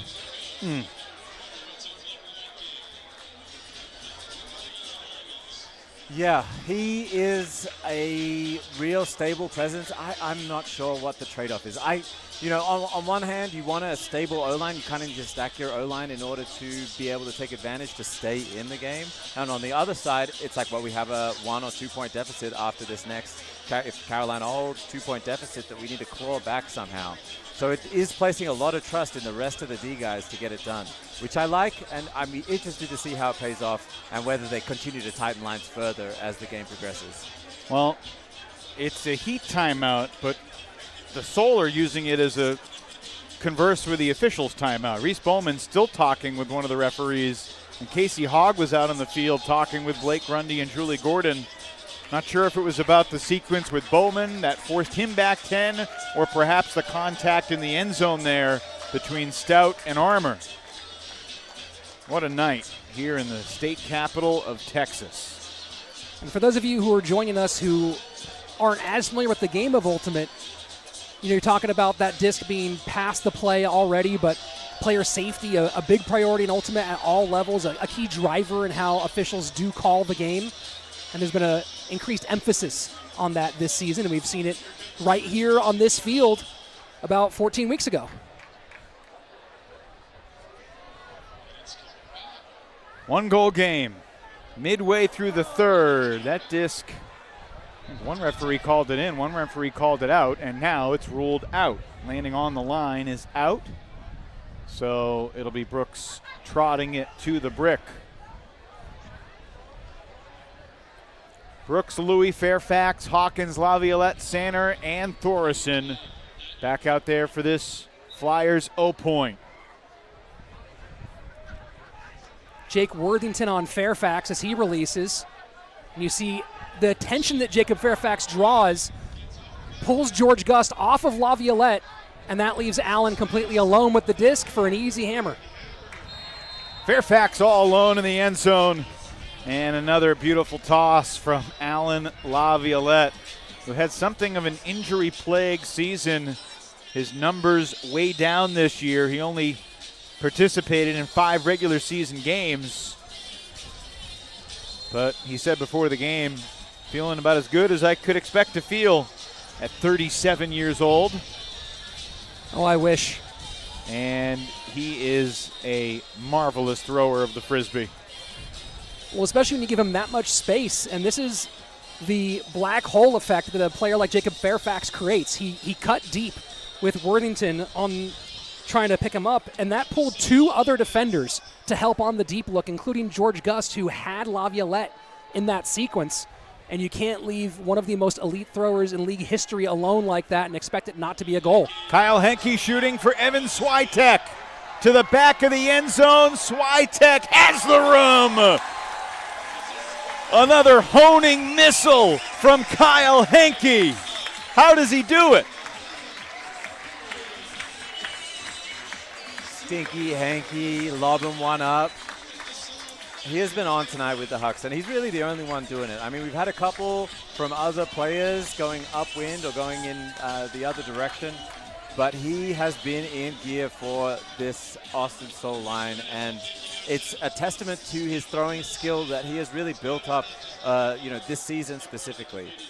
Kyle, really backfield general, and the confident, aggressive look that they needed at this point. Kyle now approaching 500 total scores on his UFA career, which is just a testament to how critical he's been to the success of this franchise. He's already top 20 in UFA history in scores, and he just turned 28 in June. Well, let's hope he has Laviolette-like ability to stay in the league. Playing at 37 is no joke. Not at all. All right, Brooks to Thoresen. Fairfax in the deep space. Wiley's close by. Tight window throw. Laviolette makes the catch. Armstrong trying to get really physical with Laviolette away from the Frisbee. Fairfax pressured by Wiley. He'll take the shot for Brooks. Tobias Brooks in the end zone. And you said it in the open, Rich. Jacob Fairfax, he's not just a deep threat. He's a nasty thrower, and he's very close to putting up his biggest assist season in his career. And this is something that Carolina's really good at. And you see Fairfax, you can't see it in the screen, but he recognizes the moment that Aaron Barcio takes his eyes off of Brooks. Brooks releases with that split second of lack of focus, and Fairfax, a veteran, trusts his throws. And we talked before tonight's game about this shift, and he says, I'm not focusing on any specific part of the field. I take what's open, and if the throws are open, that's what I'm doing. Offsetting the throwaway numbers, Tobias has a lot of yards tonight. Now game high, 519. Kyle Henke is second. Nearly 200 yards less, 333. Henke facing the double team. And that's going to hang up there for a while. Crowds converging, and this is going to be a turnover. Cooper Williams smacks it away, and no one for the Soul there to clean it up. Really smart from the Carolina defense, not making the mistake of continuing with the forehand side roller pulls out of bounds. They trapped Austin on this sideline, even though that's their backhand side, keeping it here into the wind and forcing a low percentage look. And now Carolina looking to stretch the lead back to 3. It's Belis. Looking around, we got a pick. He'll have to back up 10. Clock continues to tick toward 4 minutes to play in this third period. Belis, hammer through the breeze, hauled in by Coffin. 15-12 Flyers. Unbelievable hammer from Belis there. Carves through the wind, plenty of spin. Again, I've been really impressed with his poise. You can kind of tell he's not under pressure, but is able to execute against these tight throws and provide a steadying presence out there. His body language indicates he's comfortable. Beautiful throw. Soul still haven't figured out this downwind double team. This is kind of the flaw in the way Austin plays off of these sideline traps. They let themselves kind of sit there and take time and get to stall 5 trying to find where the open hole is. And a lot of teams don't put the open hole into a bad position. Carolina and Michael Avila are way too smart. They're putting that open hole into the upwind throw every single time, and no one is crashing into the double team to get a release valve for it, and it's paying off in spades for Carolina. And the Flyers, even though a couple of those sideline double teams have led to quick scores for Austin, continuing to throw it, expecting sooner or later that defense will reap dividends. Callahan chance here, but Lynch trailing behind, setting the mark on Henke. Downfield for Armour. And a bullet for Swiatek. Continue, forcing Kyle Henke to make a play, and it's saved by Eric Broadbeck. Where did he come from? Duncan Fitzgerald's got it downfield as the Austin Soul try to stay in this game.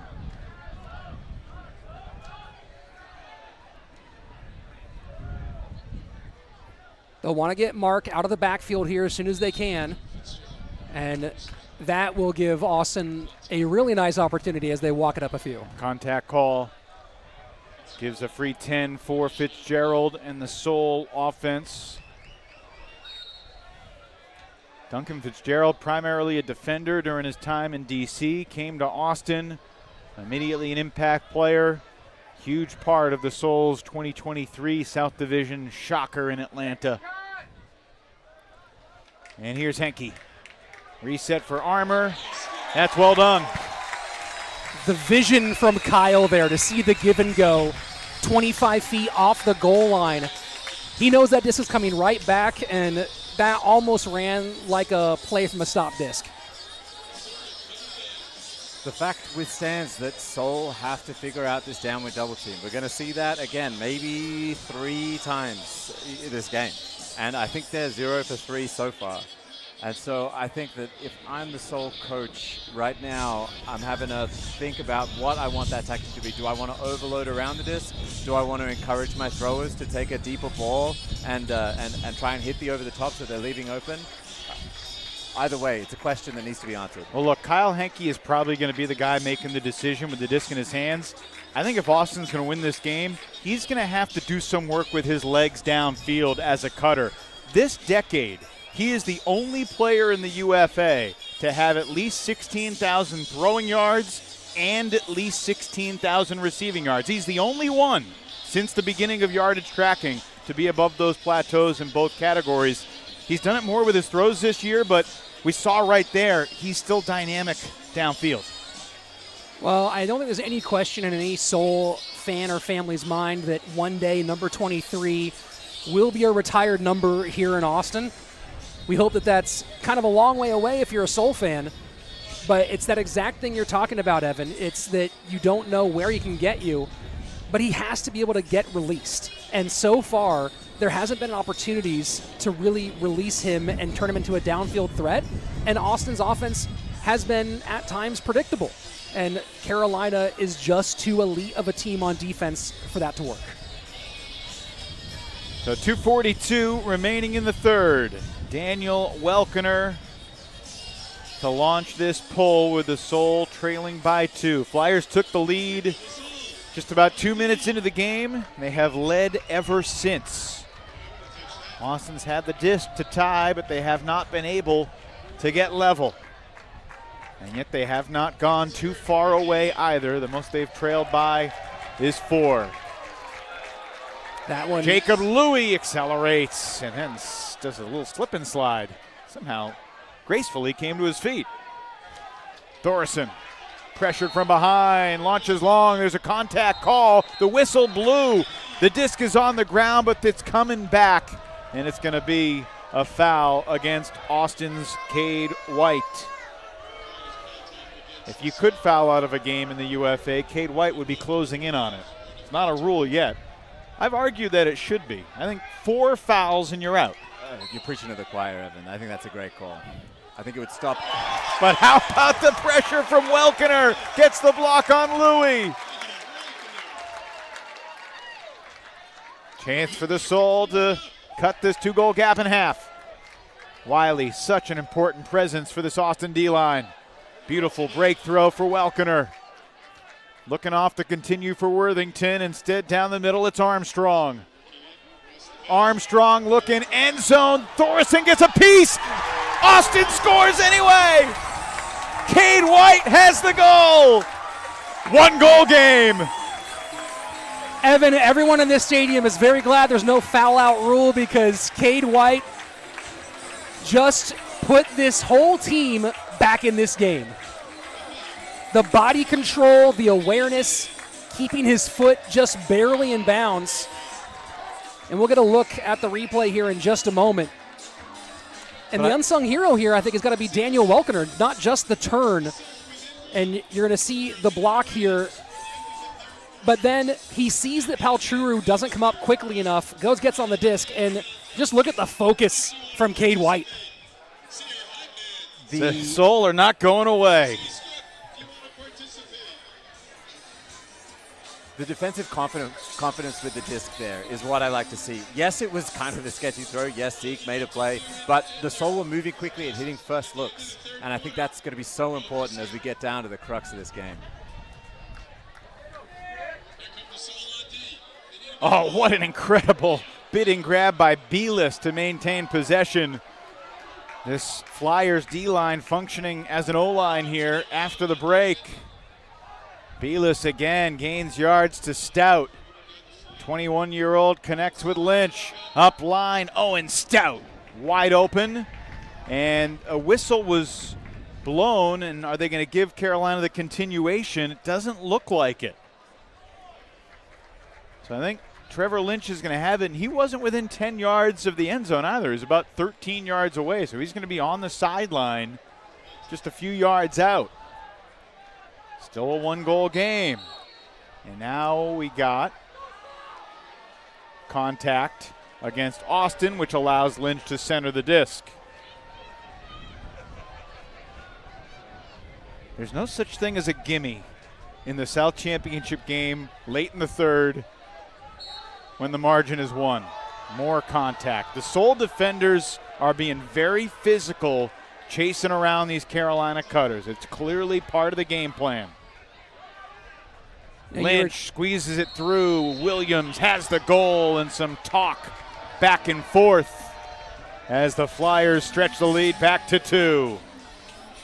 You're mentioning former coach Stephen Nagy earlier, and that physical style of play is something that Nagy helped instill in this defensive side of the ball, recognizing that it really fit into the mentality of these Texas players and that it also was disruptive for a lot of people, especially if you're a newer player to the UFA style with referees rather than calling your own fouls.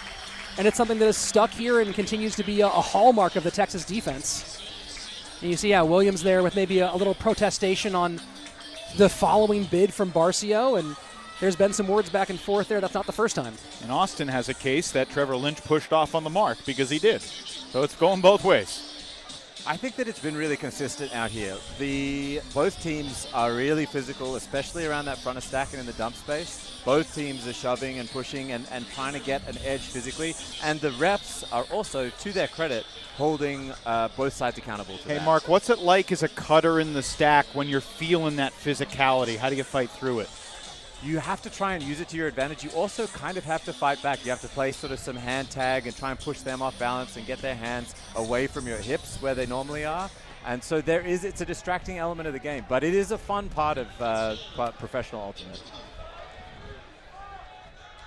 All right, final minute of the third. Soul will receive to start the fourth. Will they be down by 1, 2, or 3? Playing with fire here so far, but able to reel these ones in. Potts has settled into this game. Moving Armour over has been helpful for the Austin Rhythm offensively. We got a whistle and a contact call against Carolina. No, it's a pick, excuse me. So they're going to back Austin up by 10. Swiatek back on his own side of the field, 25 seconds. I think Austin's more than happy to have those seconds burned off here. Switek crossfield looking for Potts. Jackson Potts with a left hand bails out Switek. On the doorstep, it's Armour in the end zone. Welcome back to the UFA, Jackson Potts. Wow. Couldn't be a better time for Austin to get back one of their biggest downfield body threats. And they've chosen to stick with this plan of keeping Potts primarily as a cutter. And now that he's settled in, as you said moments ago, he worked. Look at the elevation here, the high point. You know, maybe not getting off on that knee the same way, but the read is there, the height is there. And you put those two things together and you have a great play for Potts. Physical defense around the space. You saw there with Duncan in the bottom of the screen, a body all over him every way that he moved. And so, yeah, I think just demonstrating the point that both of these teams are ratcheting down. I do not expect the foul calls to lessen. I expect them to increase as the space gets tighter and tighter out here. Want to call out, Jackson's now getting a little bit of work on his hamstring done. He's getting stretched out as the heat of his first game back maybe starting to pile up a bit. Final seconds of the third. Most important thing for the Flyers is don't turn it over and give Austin a chance. Sander at midfield will have time. The backhand will go to the end zone. Fairfax versus Wiley and Gust. Back of the end zone. Jacob Fairfax is a legend. The buzzer beater to close out the third. Silences the crowd here in Austin. Tremendous execution from Carolina, and they'll take a 2-goal lead to the fourth. And just a little soft here, and you see Worthington bite on the sideline from Sander, and Sander just easy float here, puts it up. You got 2-on-1. There's not much better you can ask for in terms of the on-the-goal fight from Wiley and Gust, but Fairfax is an absolute monster, one of the most dangerous downfield threats the UFA has ever seen. And you talked about it earlier, the cheat code, throw it up.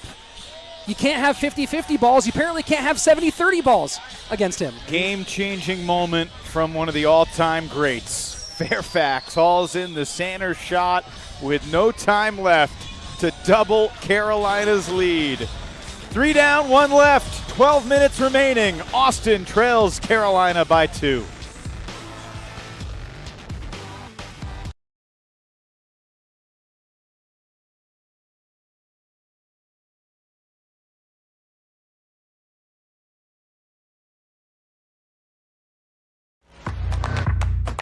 Why not you, and why not now?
(17-15) Flyers lead the Soul heading into the fourth in the 2026 South Division Championship game presented by Delta. Moments ago, right in front of us, we saw the Austin Soul trying to get fired up for this fourth quarter. It's a tough play to have to shake off there with Fairfax's buzzer beater, but you don't have a choice. You got to move on quick. I was saying in the break, would I rather Seoul were up or would I rather they were down coming into this fourth quarter? Are they better protecting or fighting back? I gotta say fighting back. Unbelievable grab from, I think, the best to ever do it in Fairfax at the end there.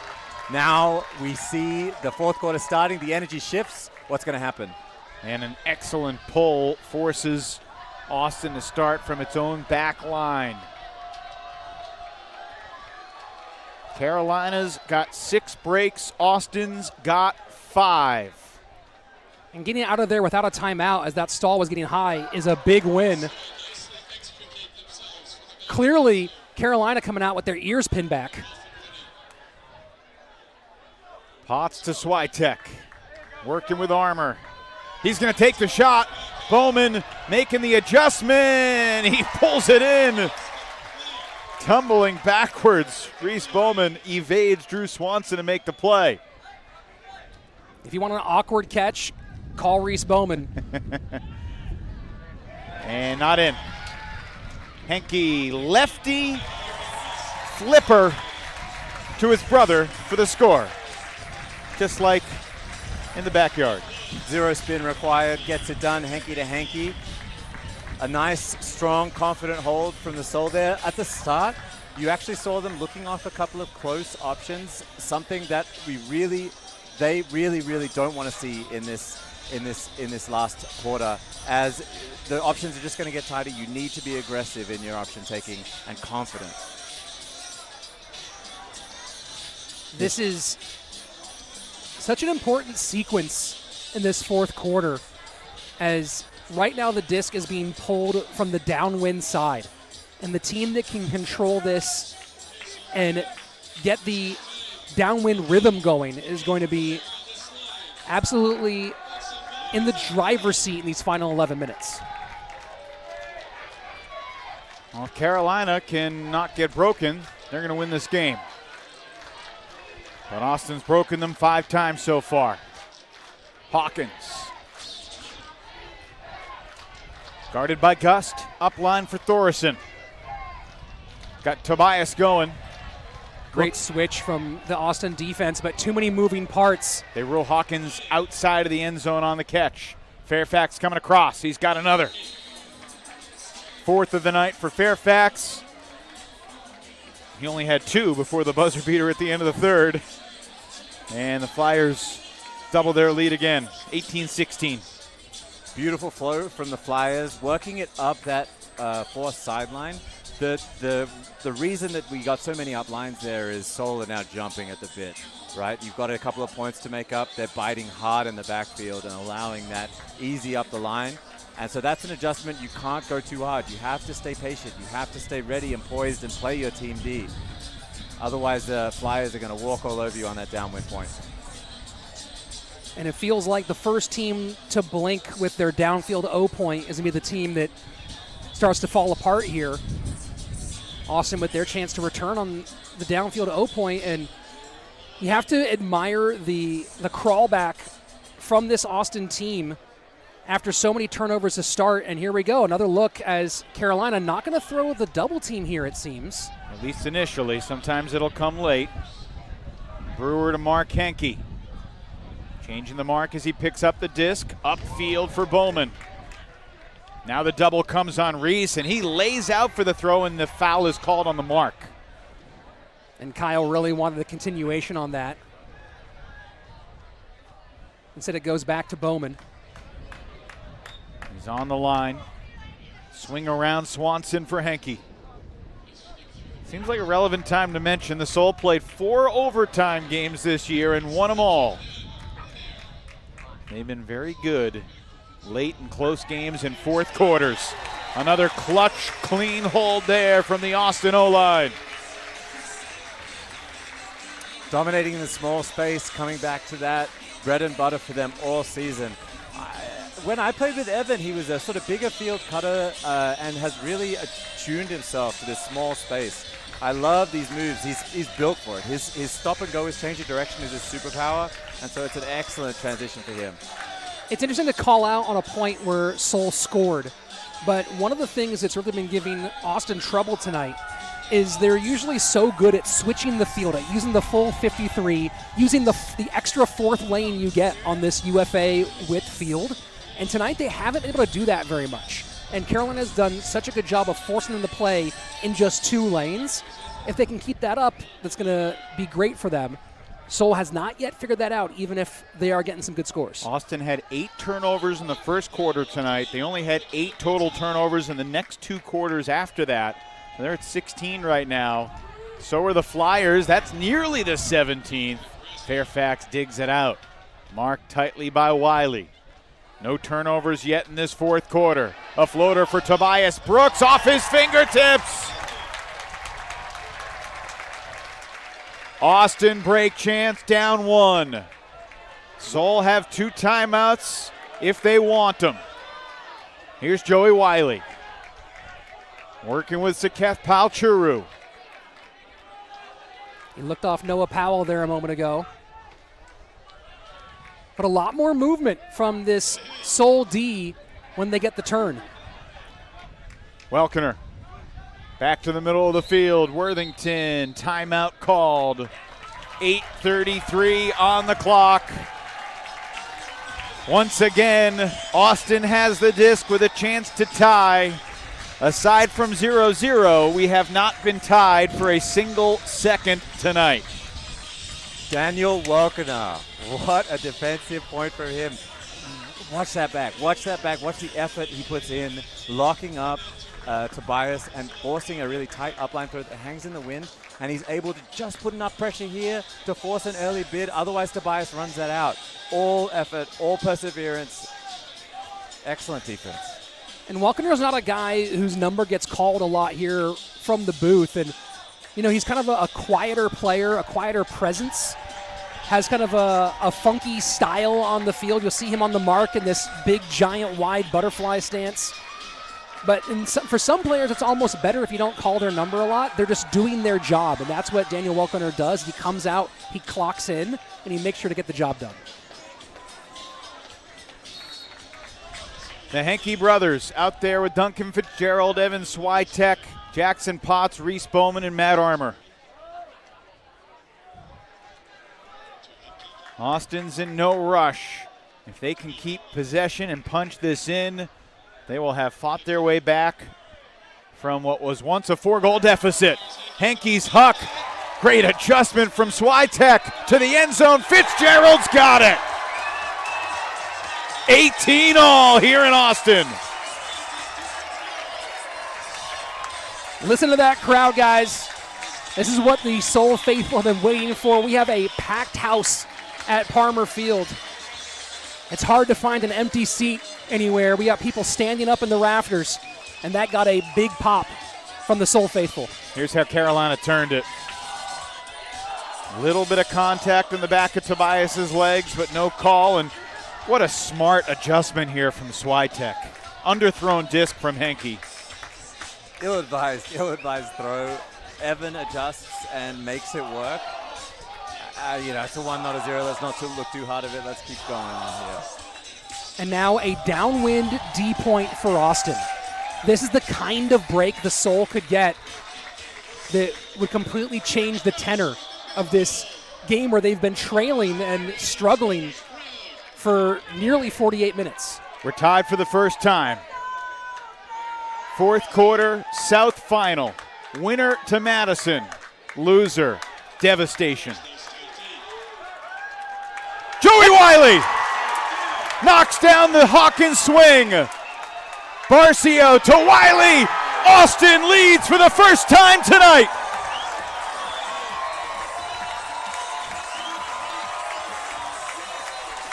Can you believe this?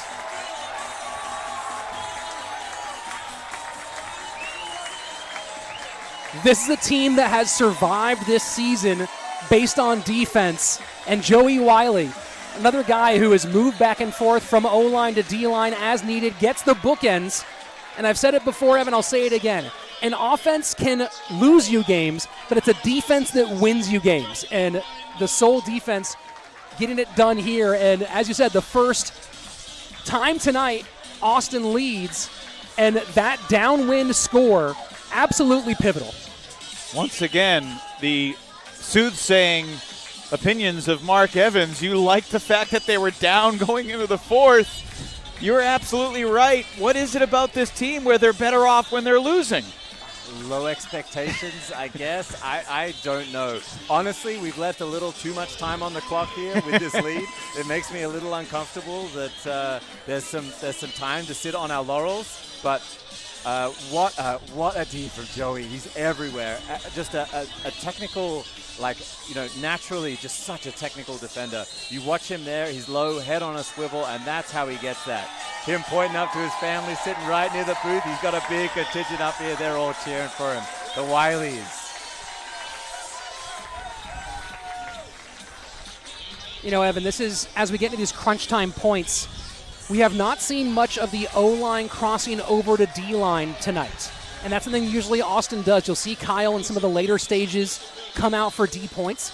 But because Carolina sucked out so much wind from Austin's O in the first half, I think that's a big reason why they haven't done it. That mixed with the D-line is getting it done.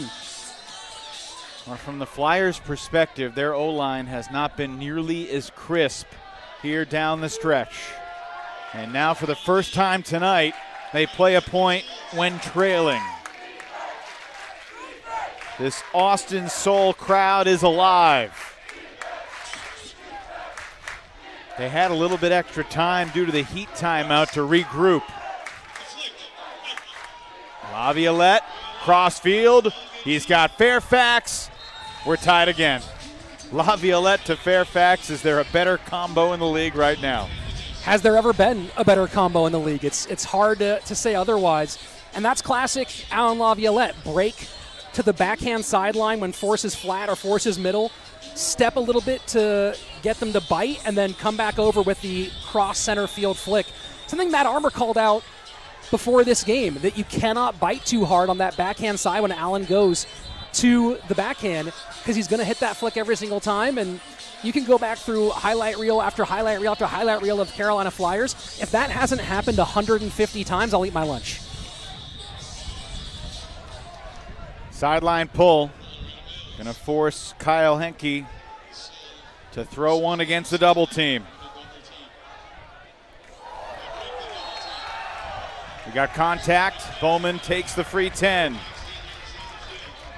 Keeping the double team on, even in this position.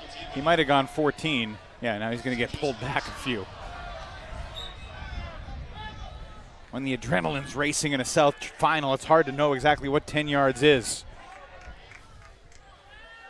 Bowman at midfield. Got Armour going up the line, takes the reset instead for Swiatek. It's a little clogged in there right now. Swiatek takes a timeout. That's the Soul's final timeout with 6:23 remaining in the game. Veteran choice from Swy. I think it was good. I think that it was close to being a turnover, and I think that it's either that or kind of put it up deep. He really did not have much time there, maybe half a second. So while they may want that back later on, I think that if it saves a turnover now, it's worth it.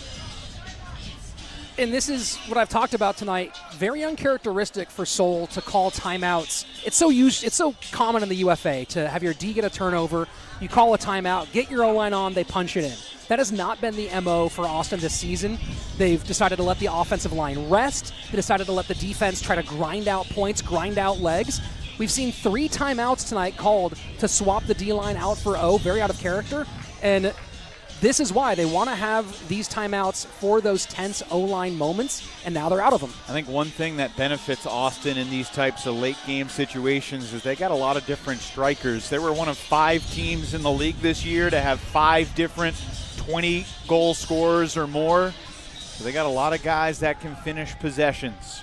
They've been in these tense playoff moments before. Armour breaks the mark, floats it to space. Swiatek runs it down. Austin looking to retake the lead, and they do.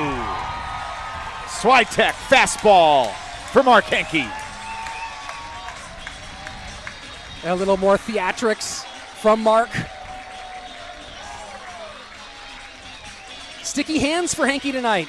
You know, you got Stinky Hanky as the big one, Sticky Hanky as the small one. And this is just vintage Switek. Look at the bullet he throws here. Soul players lightheartedly complain about the speed he puts on forehands.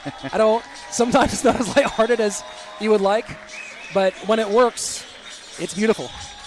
It's lighthearted because you're kind of worried that he might just take it personally and hit you with something faster. You know, you got to be careful around him, slinging those things all over the place. That's the 6th goal of the night for Mark Henke.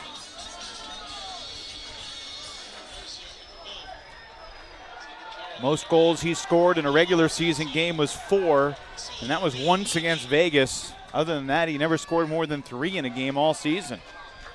Past the midway point of the 4th. Laviolette wants Fairfax. He's got Wiley beat, and they are all alone. Flyers hustling downfield to join Jacob. Fairfax, Scuber, casual, blocked. Barcio got it. Casual is the exact right word there, Evan. No timeouts for Austin. Dial over to Barcio. This Austin D-line has been the story of the night, especially here in the second half. 18-year-old George Gust. Crossfield hammer, hanging for a while, reeled in, brought down by Owen Johnson. Austin looking for a 2-goal lead. They've got it. Incredible. Longhorn to Longhorn, tough to tough. Aaron Barcio to Owen Johnson. They did that a lot during their college season this year. And you said it right here, Evan, casual. Just this little touchy Scuber thinking that it's all over there, but real defenders don't quit.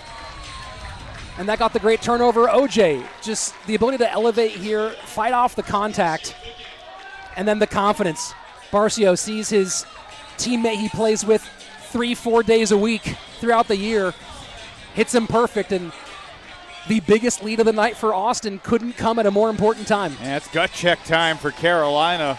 5 minutes left in their season. And they're going to fall short of the Final Four unless they can really turn this thing around. A little interfaith love there between the Aggie, Texas A&M's Mark Hanke, and the Longhorn, Owen Johnson. I really like what I've seen from Barcio tonight. 2 assists, 1 goal, 1 block. 7 for 7 completions for the D-liner out of UT. Joe and Casey were really hyped on getting him to play this year. Played with Houston in the past, and they really wanted him to join this squad. Knew he would be a spark plug on the D-line. And in the biggest moments, he's proven them right. Yeah, Barcio really experienced and brings some offensive firepower, as you can see, to this Soul D-line. 6-2 run here in the 4th quarter for the Soul to swing the 2-goal gap on the bad side into a 2-goal gap on the right side. And now downwind D-point for Austin. Wind's not even close to as significant as it was. Maybe 30% of what it was when we started the game. Feels like a must-hold point for the Flyers with their season on the line. An 11-goal win 2 weeks ago against San Diego.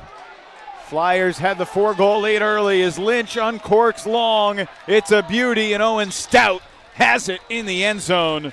A goal and a quick one that took just 22 seconds off the clock. Flyers back within 1. Cade just giving a little too much buffer to his to his receiving assignment there. Lynch is a great power thrower, especially going upwind. He's going to put that every time. So I think Cade just needs to be give a little less cushion. But excellent receiving from Stout. Obviously a favorite athlete from these throwers. This is only Trevor's 5th game this season, too. Hasn't made a lot of appearances for Carolina. And you talk about a game where obviously a next man up league, and Carolina about as deep as the trench out there in the Atlantic Ocean. And Trevor Lynch one of those pieces that you add him back in the postseason, and he's an absolute wild card for teams trying to game plan against him. Yeah, Lynch hampered by an ankle injury, then he came back, tweaked a hamstring. That's a low throw. Would have been a foul if it wasn't caught. Austin doesn't need to score. If they could possess for 4.5 minutes like what Carolina did against Atlanta 2 years ago in the South Final, that would be good enough. That's a long time to go against this Flyers pressure. Fouls on Williams. Free 10. Clock continues to tick toward 4 minutes remaining. Armour needs a reset, finds Henke. Mark Henke. Good job coming through on the under. Fundamentals are critical in these situations. Up the line, Armour, end zone, got it. Sold by 2 again. I was about to say, Austin is not playing like they want to burn the clock. They're playing deep, playing like they want to score points. There's a lot of time. 3 minutes, 47 seconds is an absolute eternity in a league where the average score is about 33 seconds long. Something funny happens as well to your mind on offense, where if you go out of that aggressive mindset and it gets told to save time, it can kind of throw you off. And so I think that the Soul leadership did great here. Just go out, play ball, you do you. Our D boys are going to get the break, and I think that great work from the Soul. Austin has played a perfect fourth quarter so far. They have not turned the disc over once. They've got a 2-goal lead with 3:47 remaining. And at the moment, Evan, this is the biggest win for a quarter. Carolina won the first quarter by 2, second quarter by 1. Austin won the third by a single as well. And if this back and forth scoring holds, winning it by 3 would be the single biggest quarter win. The final Heat timeout of the night. The teams hydrate and gather their wits. How many more twists and turns do we have in store in these next 4 minutes, just about, do you think? Too many. Yeah, more than you'd expect. More than you'd expect, I would imagine, if the Soul have anything to do with it. And I want to surface this because right now Carolina hucking it an 80% click, 12 for 15 on hucks tonight. And Carolina, if they've hucked over 60%, have been infallible. And that was one of the things that Soul was looking at was, can we keep that huck percentage low? They've done the exact opposite. This has been a tremendous long ball night for Carolina, yet they find themselves down by 2. Gust with the pull. That last assist from Kyle Henke, his 4th of the night. Another must-convert situation for Carolina. And contact call gives 10 free yards to Tobias Brooks, the 20-year-old wonderkin from the North Carolina Triangle. To Fairfax. Keep an eye on that Thorson-OJ matchup. Louis. Currently deep. Here's Hawkins. Ticking toward 3 minutes left. Louis gets free in the middle. Chandler on the mark. Sander at midfield. That's over Thorison's head, and it's knocked down by Wiley. Miles Armstrong is all alone in the deep space. Cole Chandler's in no rush to pick this disc up. Tobias Brooks is going to take an injury. The clock stops on the stoppage with 2:41 left. Is that last turnover going to be the nail in the coffin for Carolina? And they take off Brandon Dial for Eric Brockbeck, and Dial is normally one of our key handlers in Austin on the defensive side of the ball. Beck's certainly talented in his own right, but Dial on that questionable list before coming in. Julie Gordon's adding a couple of seconds to the clock, and I think we're going to get another sub. Jacob Fairfax headed to the bench, and Cooper Williams will come on for him, and Matt Armour is going to be the complimentary sub for Austin. So no official timeout, but a couple injury subs. Gust trots off with some hustle and purpose. Austin is 2:43 away from a trip to the capital city of Ultimate, Madison, Wisconsin. Bree Stevens Field, 20 days from now. It would be their second South Division title in a 4-year run. They stunned Atlanta on the road in 23. They're at home in the South Final for the first time. Ridiculous throw from Broadbeck. The Soul lead by 3 with 2:09 to play. It's all Austin right now here in Texas. Absolute cinema, Evan. The young guys stepping up. Cole Chandler, someone who maybe has a chip on his shoulder after not getting as much attention in the Georgia scene as he had hoped, decided to come this way. We saw him get a little excitable in the Atlanta game when he went back for a homecoming, and here, absolutely pumped. I thought he might drop that one as he was celebrating a little bit early. But one of those people who, this is a team, most teams in the UFA, but especially this one is very homegrown, very Texas-grown. There's not a lot of transfers in to this area. Cole Chandler bringing some Georgia into Texas, and they're much happier for it. I know the Soul leadership, the coaches, the captains are very proud of the fact that this team is largely homegrown. And now they're 2 minutes away from winning the South again. Crunch time for Carolina, deep for Thoresen. He'll pull that one down and flip it to Lynch. Carolina scores in 19 seconds to get back within 2. That possession sends the quick message, this isn't over yet.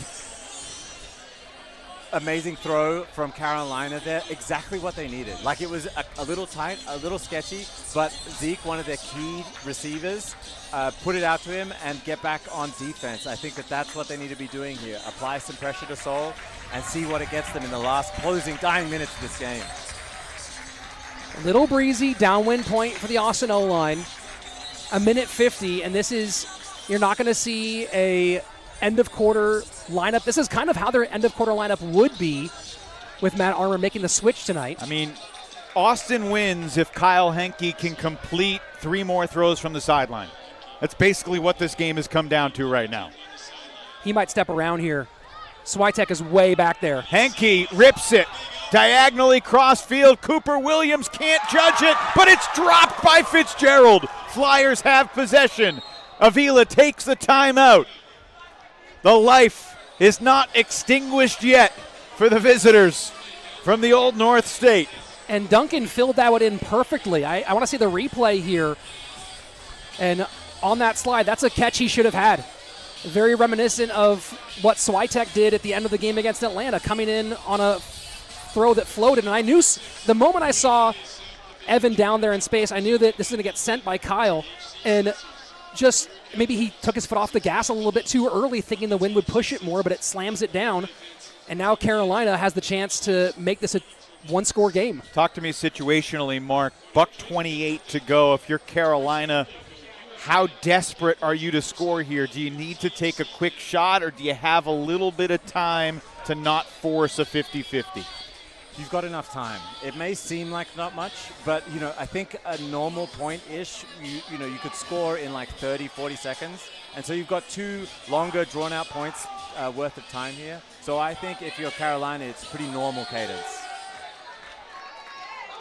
Zeke Thoresen's going deep. Tobias Brooks launches it. And it's Thoresen rising up, flipping it to the end zone. Flyers within 1, and we still got 78 seconds left. Austin just has absolutely no answer for Thoresen in deep space. They had Noah Powell on him earlier. Noah's been getting beat deep by him repeatedly. They put OJ there looking for that speed and hops. Thoresen's just bigger. He's just taller. He gets up higher and gets ahead, and OJ trailing here, can't get up on it.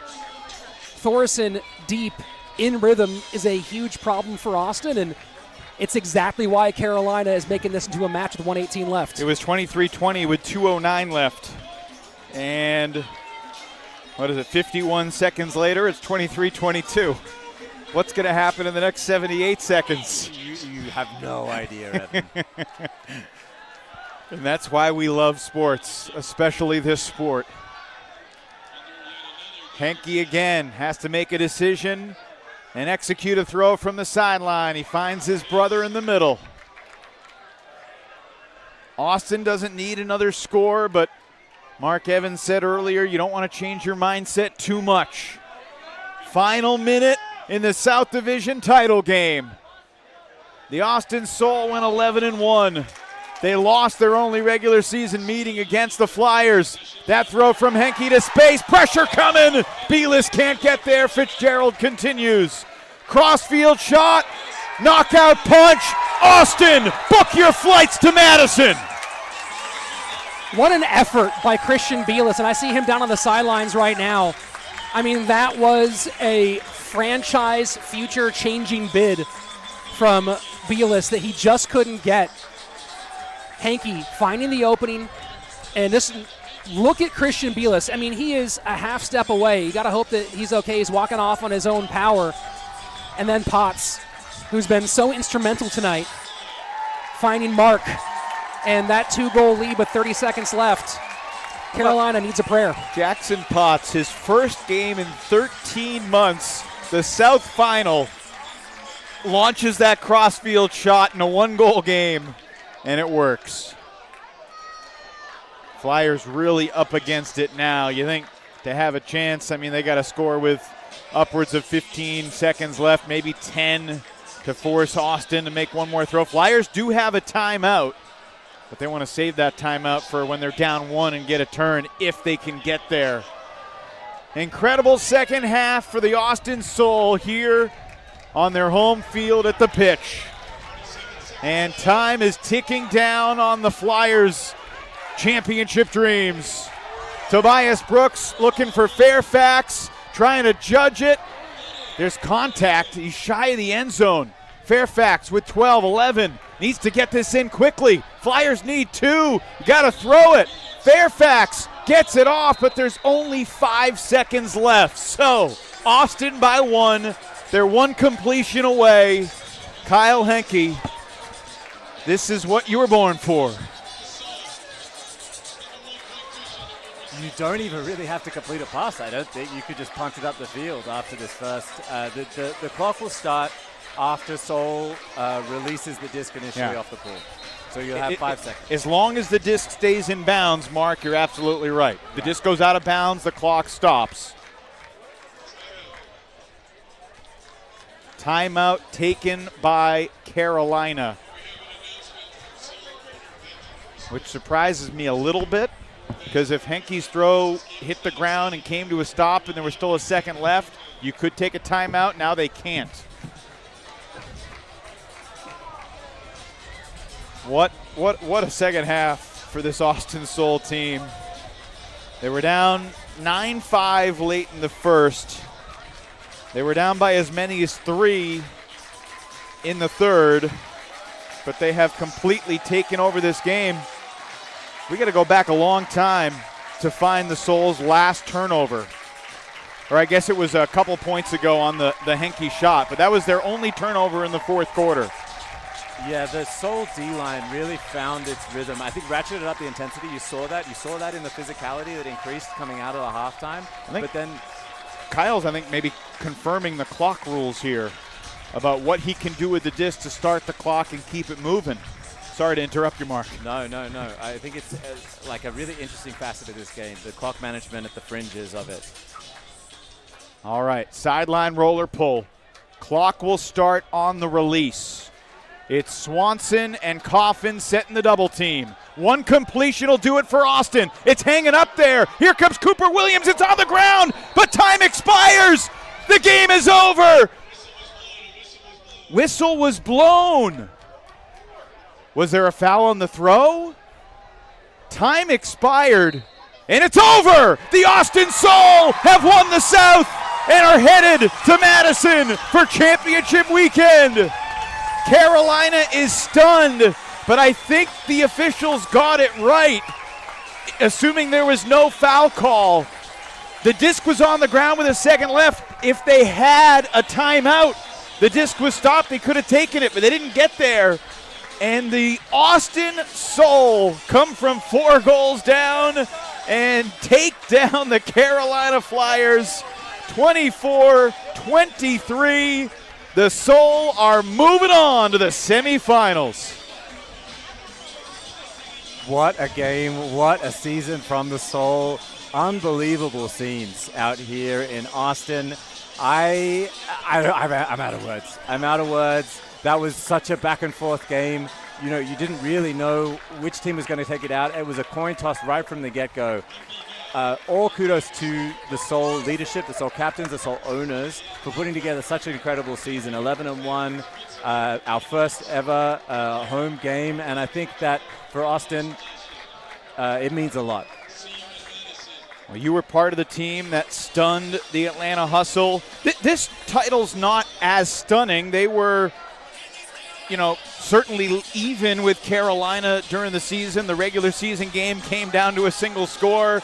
Another 1-goal game that goes Austin's way, and they will celebrate into the night in front of their home fans. What a scene here in the Lone Star State tonight. And look, Mark, you went to championship weekend unexpectedly 3 years ago. And it showed in the way that you played over the course of 4 quarters against the New York Empire. I think this team is going to have a different level of experience, a different maturity, and they're going to be dangerous, especially if they fall behind early in a game. You're absolutely right. The maturity and the growth from some of these players, it's just amazing to see the investment in this culture and this team. The crowd is coming down here and gathering around the sideline to support their team. And I think that buy-in shows with the strength of the season and will show at championship weekend as well. The first quarter score was 5-3 Carolina. The fourth quarter scored 9-6 in favor of Austin. 15 goals scored. The pace really picked up. And Austin only had 2 turnovers in the fourth, and the second one was with 1 second left. And that's not really giving up a break chance. I'm sure Kyle Henke's heart skipped a beat in that moment. But, man, what a game. Let's hear from Kyle Henke. He is our Delta difference maker tonight, and he is standing by with Rich Slayton. Kyle, you're our Delta difference maker tonight, and a big difference, of course, you made. We'll get into nuts and bolts in a second. Let's talk about what this win tonight means for this team and this city. This has felt like the biggest game that I've had in my career, and for the team, I mean, such a young crew. Gosh, it tears me up just to think like all these young guys like George Gush, Owen Johnson, all these guys who didn't come in 2023, like those guys earned it today. Offense made it way too exciting, but gosh, those guys are fun. I can't wait to play Fortnite with OJ in Champ Weekend at a hotel room. It's going to be a blast. You talk about it being a tough night, and your former teammate Mark Evans up in the booth today said in the fourth quarter he felt like he'd rather have this team be down by 2 than up by 2. Talk about the fight from behind that this squad has. I mean, we fought from behind all season. You hear all the commentators, everyone, even Ulti World saying Austin doesn't have it, Carolina does. And it's so exciting to be the underdog, even at our home stadium. And so we playing from behind all year, and there's nothing we can't do playing from behind. So I'm proud of our guys in that aspect. You've got a lot to look forward to at championship weekend, just a few weeks away. But, of course, tonight is about this win. How are you celebrating? I'm going to grab a pina colada over there at the bar, and I'm going to sit with my arm around my brother, hang out with my family. They're all here. And, man, just enjoy the experience. There is nothing like Champ Weekend. And, honestly, pretty bittersweet at the end. I don't know what happened. I have mixed feelings, just like the other coach had mixed feelings when they won at their place last year. But we're going to Champ Weekend. I'm proud of this team. We showed us to be the better team today, and I'm proud of our guys. Well, congratulations, Kyle. Go celebrate with your boys. There's a picture happening right now. Kyle Henke, your Delta player of the game, difference maker of the game, and no bigger difference than a championship here in the South Division. Yeah, Rich, I got good news for Kyle. The Soul are going to be underdogs at championship weekend, regardless of who wins the other games. Although, look, there's a world where all of the underdogs, the road teams win. I don't know if New York's an underdog, but let's just say New York and Indy and Salt Lake win, then Austin would be the top seed playing the 7-7 shred. We're getting way ahead of ourselves. 3 more division title games tomorrow night. I'll be alongside Charlie Eisenhood in Boston for the Empire Glory East Division crown on the line. It'll be Ryan Baker and Kelsey Percy along with Nikhil Jain from the sidelines for Indy and Minnesota. And then Sam Swink and Nick Tolfa have the call of the shred and the Spiders from Oakland. Mark Evans, it's been an honor to share the microphone with you tonight. You had insight all night, man. I got to give you credit. Early in the game, late in the game, it seemed like you had a feeling about the Soul tonight. Why? Underdog mentality, and we're at home. It's our first home game, and I think that the Soul tonight, bringing it home in front of a Texas crowd, I think it would have meant a lot to the boys, have all their family out here. There's just something in the air tonight that had me thinking that maybe we pull it off, and we just did. Well, a win for Phil Collins, something in the air tonight for sure. And the Austin Soul, have heard a lot of smack talk and a lot of doubt, but they just keep on grinding, and they outlast the Carolina Flyers tonight. They didn't even need overtime to do it. 24-23, Austin in regulation gets the victory and moves on to the Final Four for the Flyers. Their season ends at 11-3. Disappointing conclusion, no doubt, for Grayson Sanner, Tobias Brooks, Alan Laviolette, Jacob Fairfax. That buzzer beater to close out the third was unbelievable. Unbelievable. But in the fourth quarter, Austin was the smarter team, the crisper team, the tighter team, the more energized team. They executed when it counted. Some big shots from Kyle Henke all night long. And just a masterpiece of a fourth quarter for the Austin Soul. They'll celebrate tonight on their home field, and they'll watch the other games tomorrow for sure, and then they'll get ready to head to Madison, Wisconsin. 20 days from now, Thursday, August 27th. Semifinals at Breese-Stevens Field, and then the championship game 3 weeks from tonight. A very special Friday night Frisbee with the UFA title at stake. What a night here at the pitch. Here's the last moment for the Flyers. Fairfax at the end of the third. That gave Carolina a 17-15 lead. But then Austin pulled out the brake train, 4 breaks down the stretch, and what a win. The Soul over the Flyers in the 2026 South Division title game presented by Delta. Final score, Austin 24, Carolina 23. We thank you all for watching. For our entire crew, Rich Slayton and Mark Evans, I'm Evan Lepler saying good night from Texas. That's an incredible way to start Divisional Championship Weekend here in the Ultimate Frisbee Association.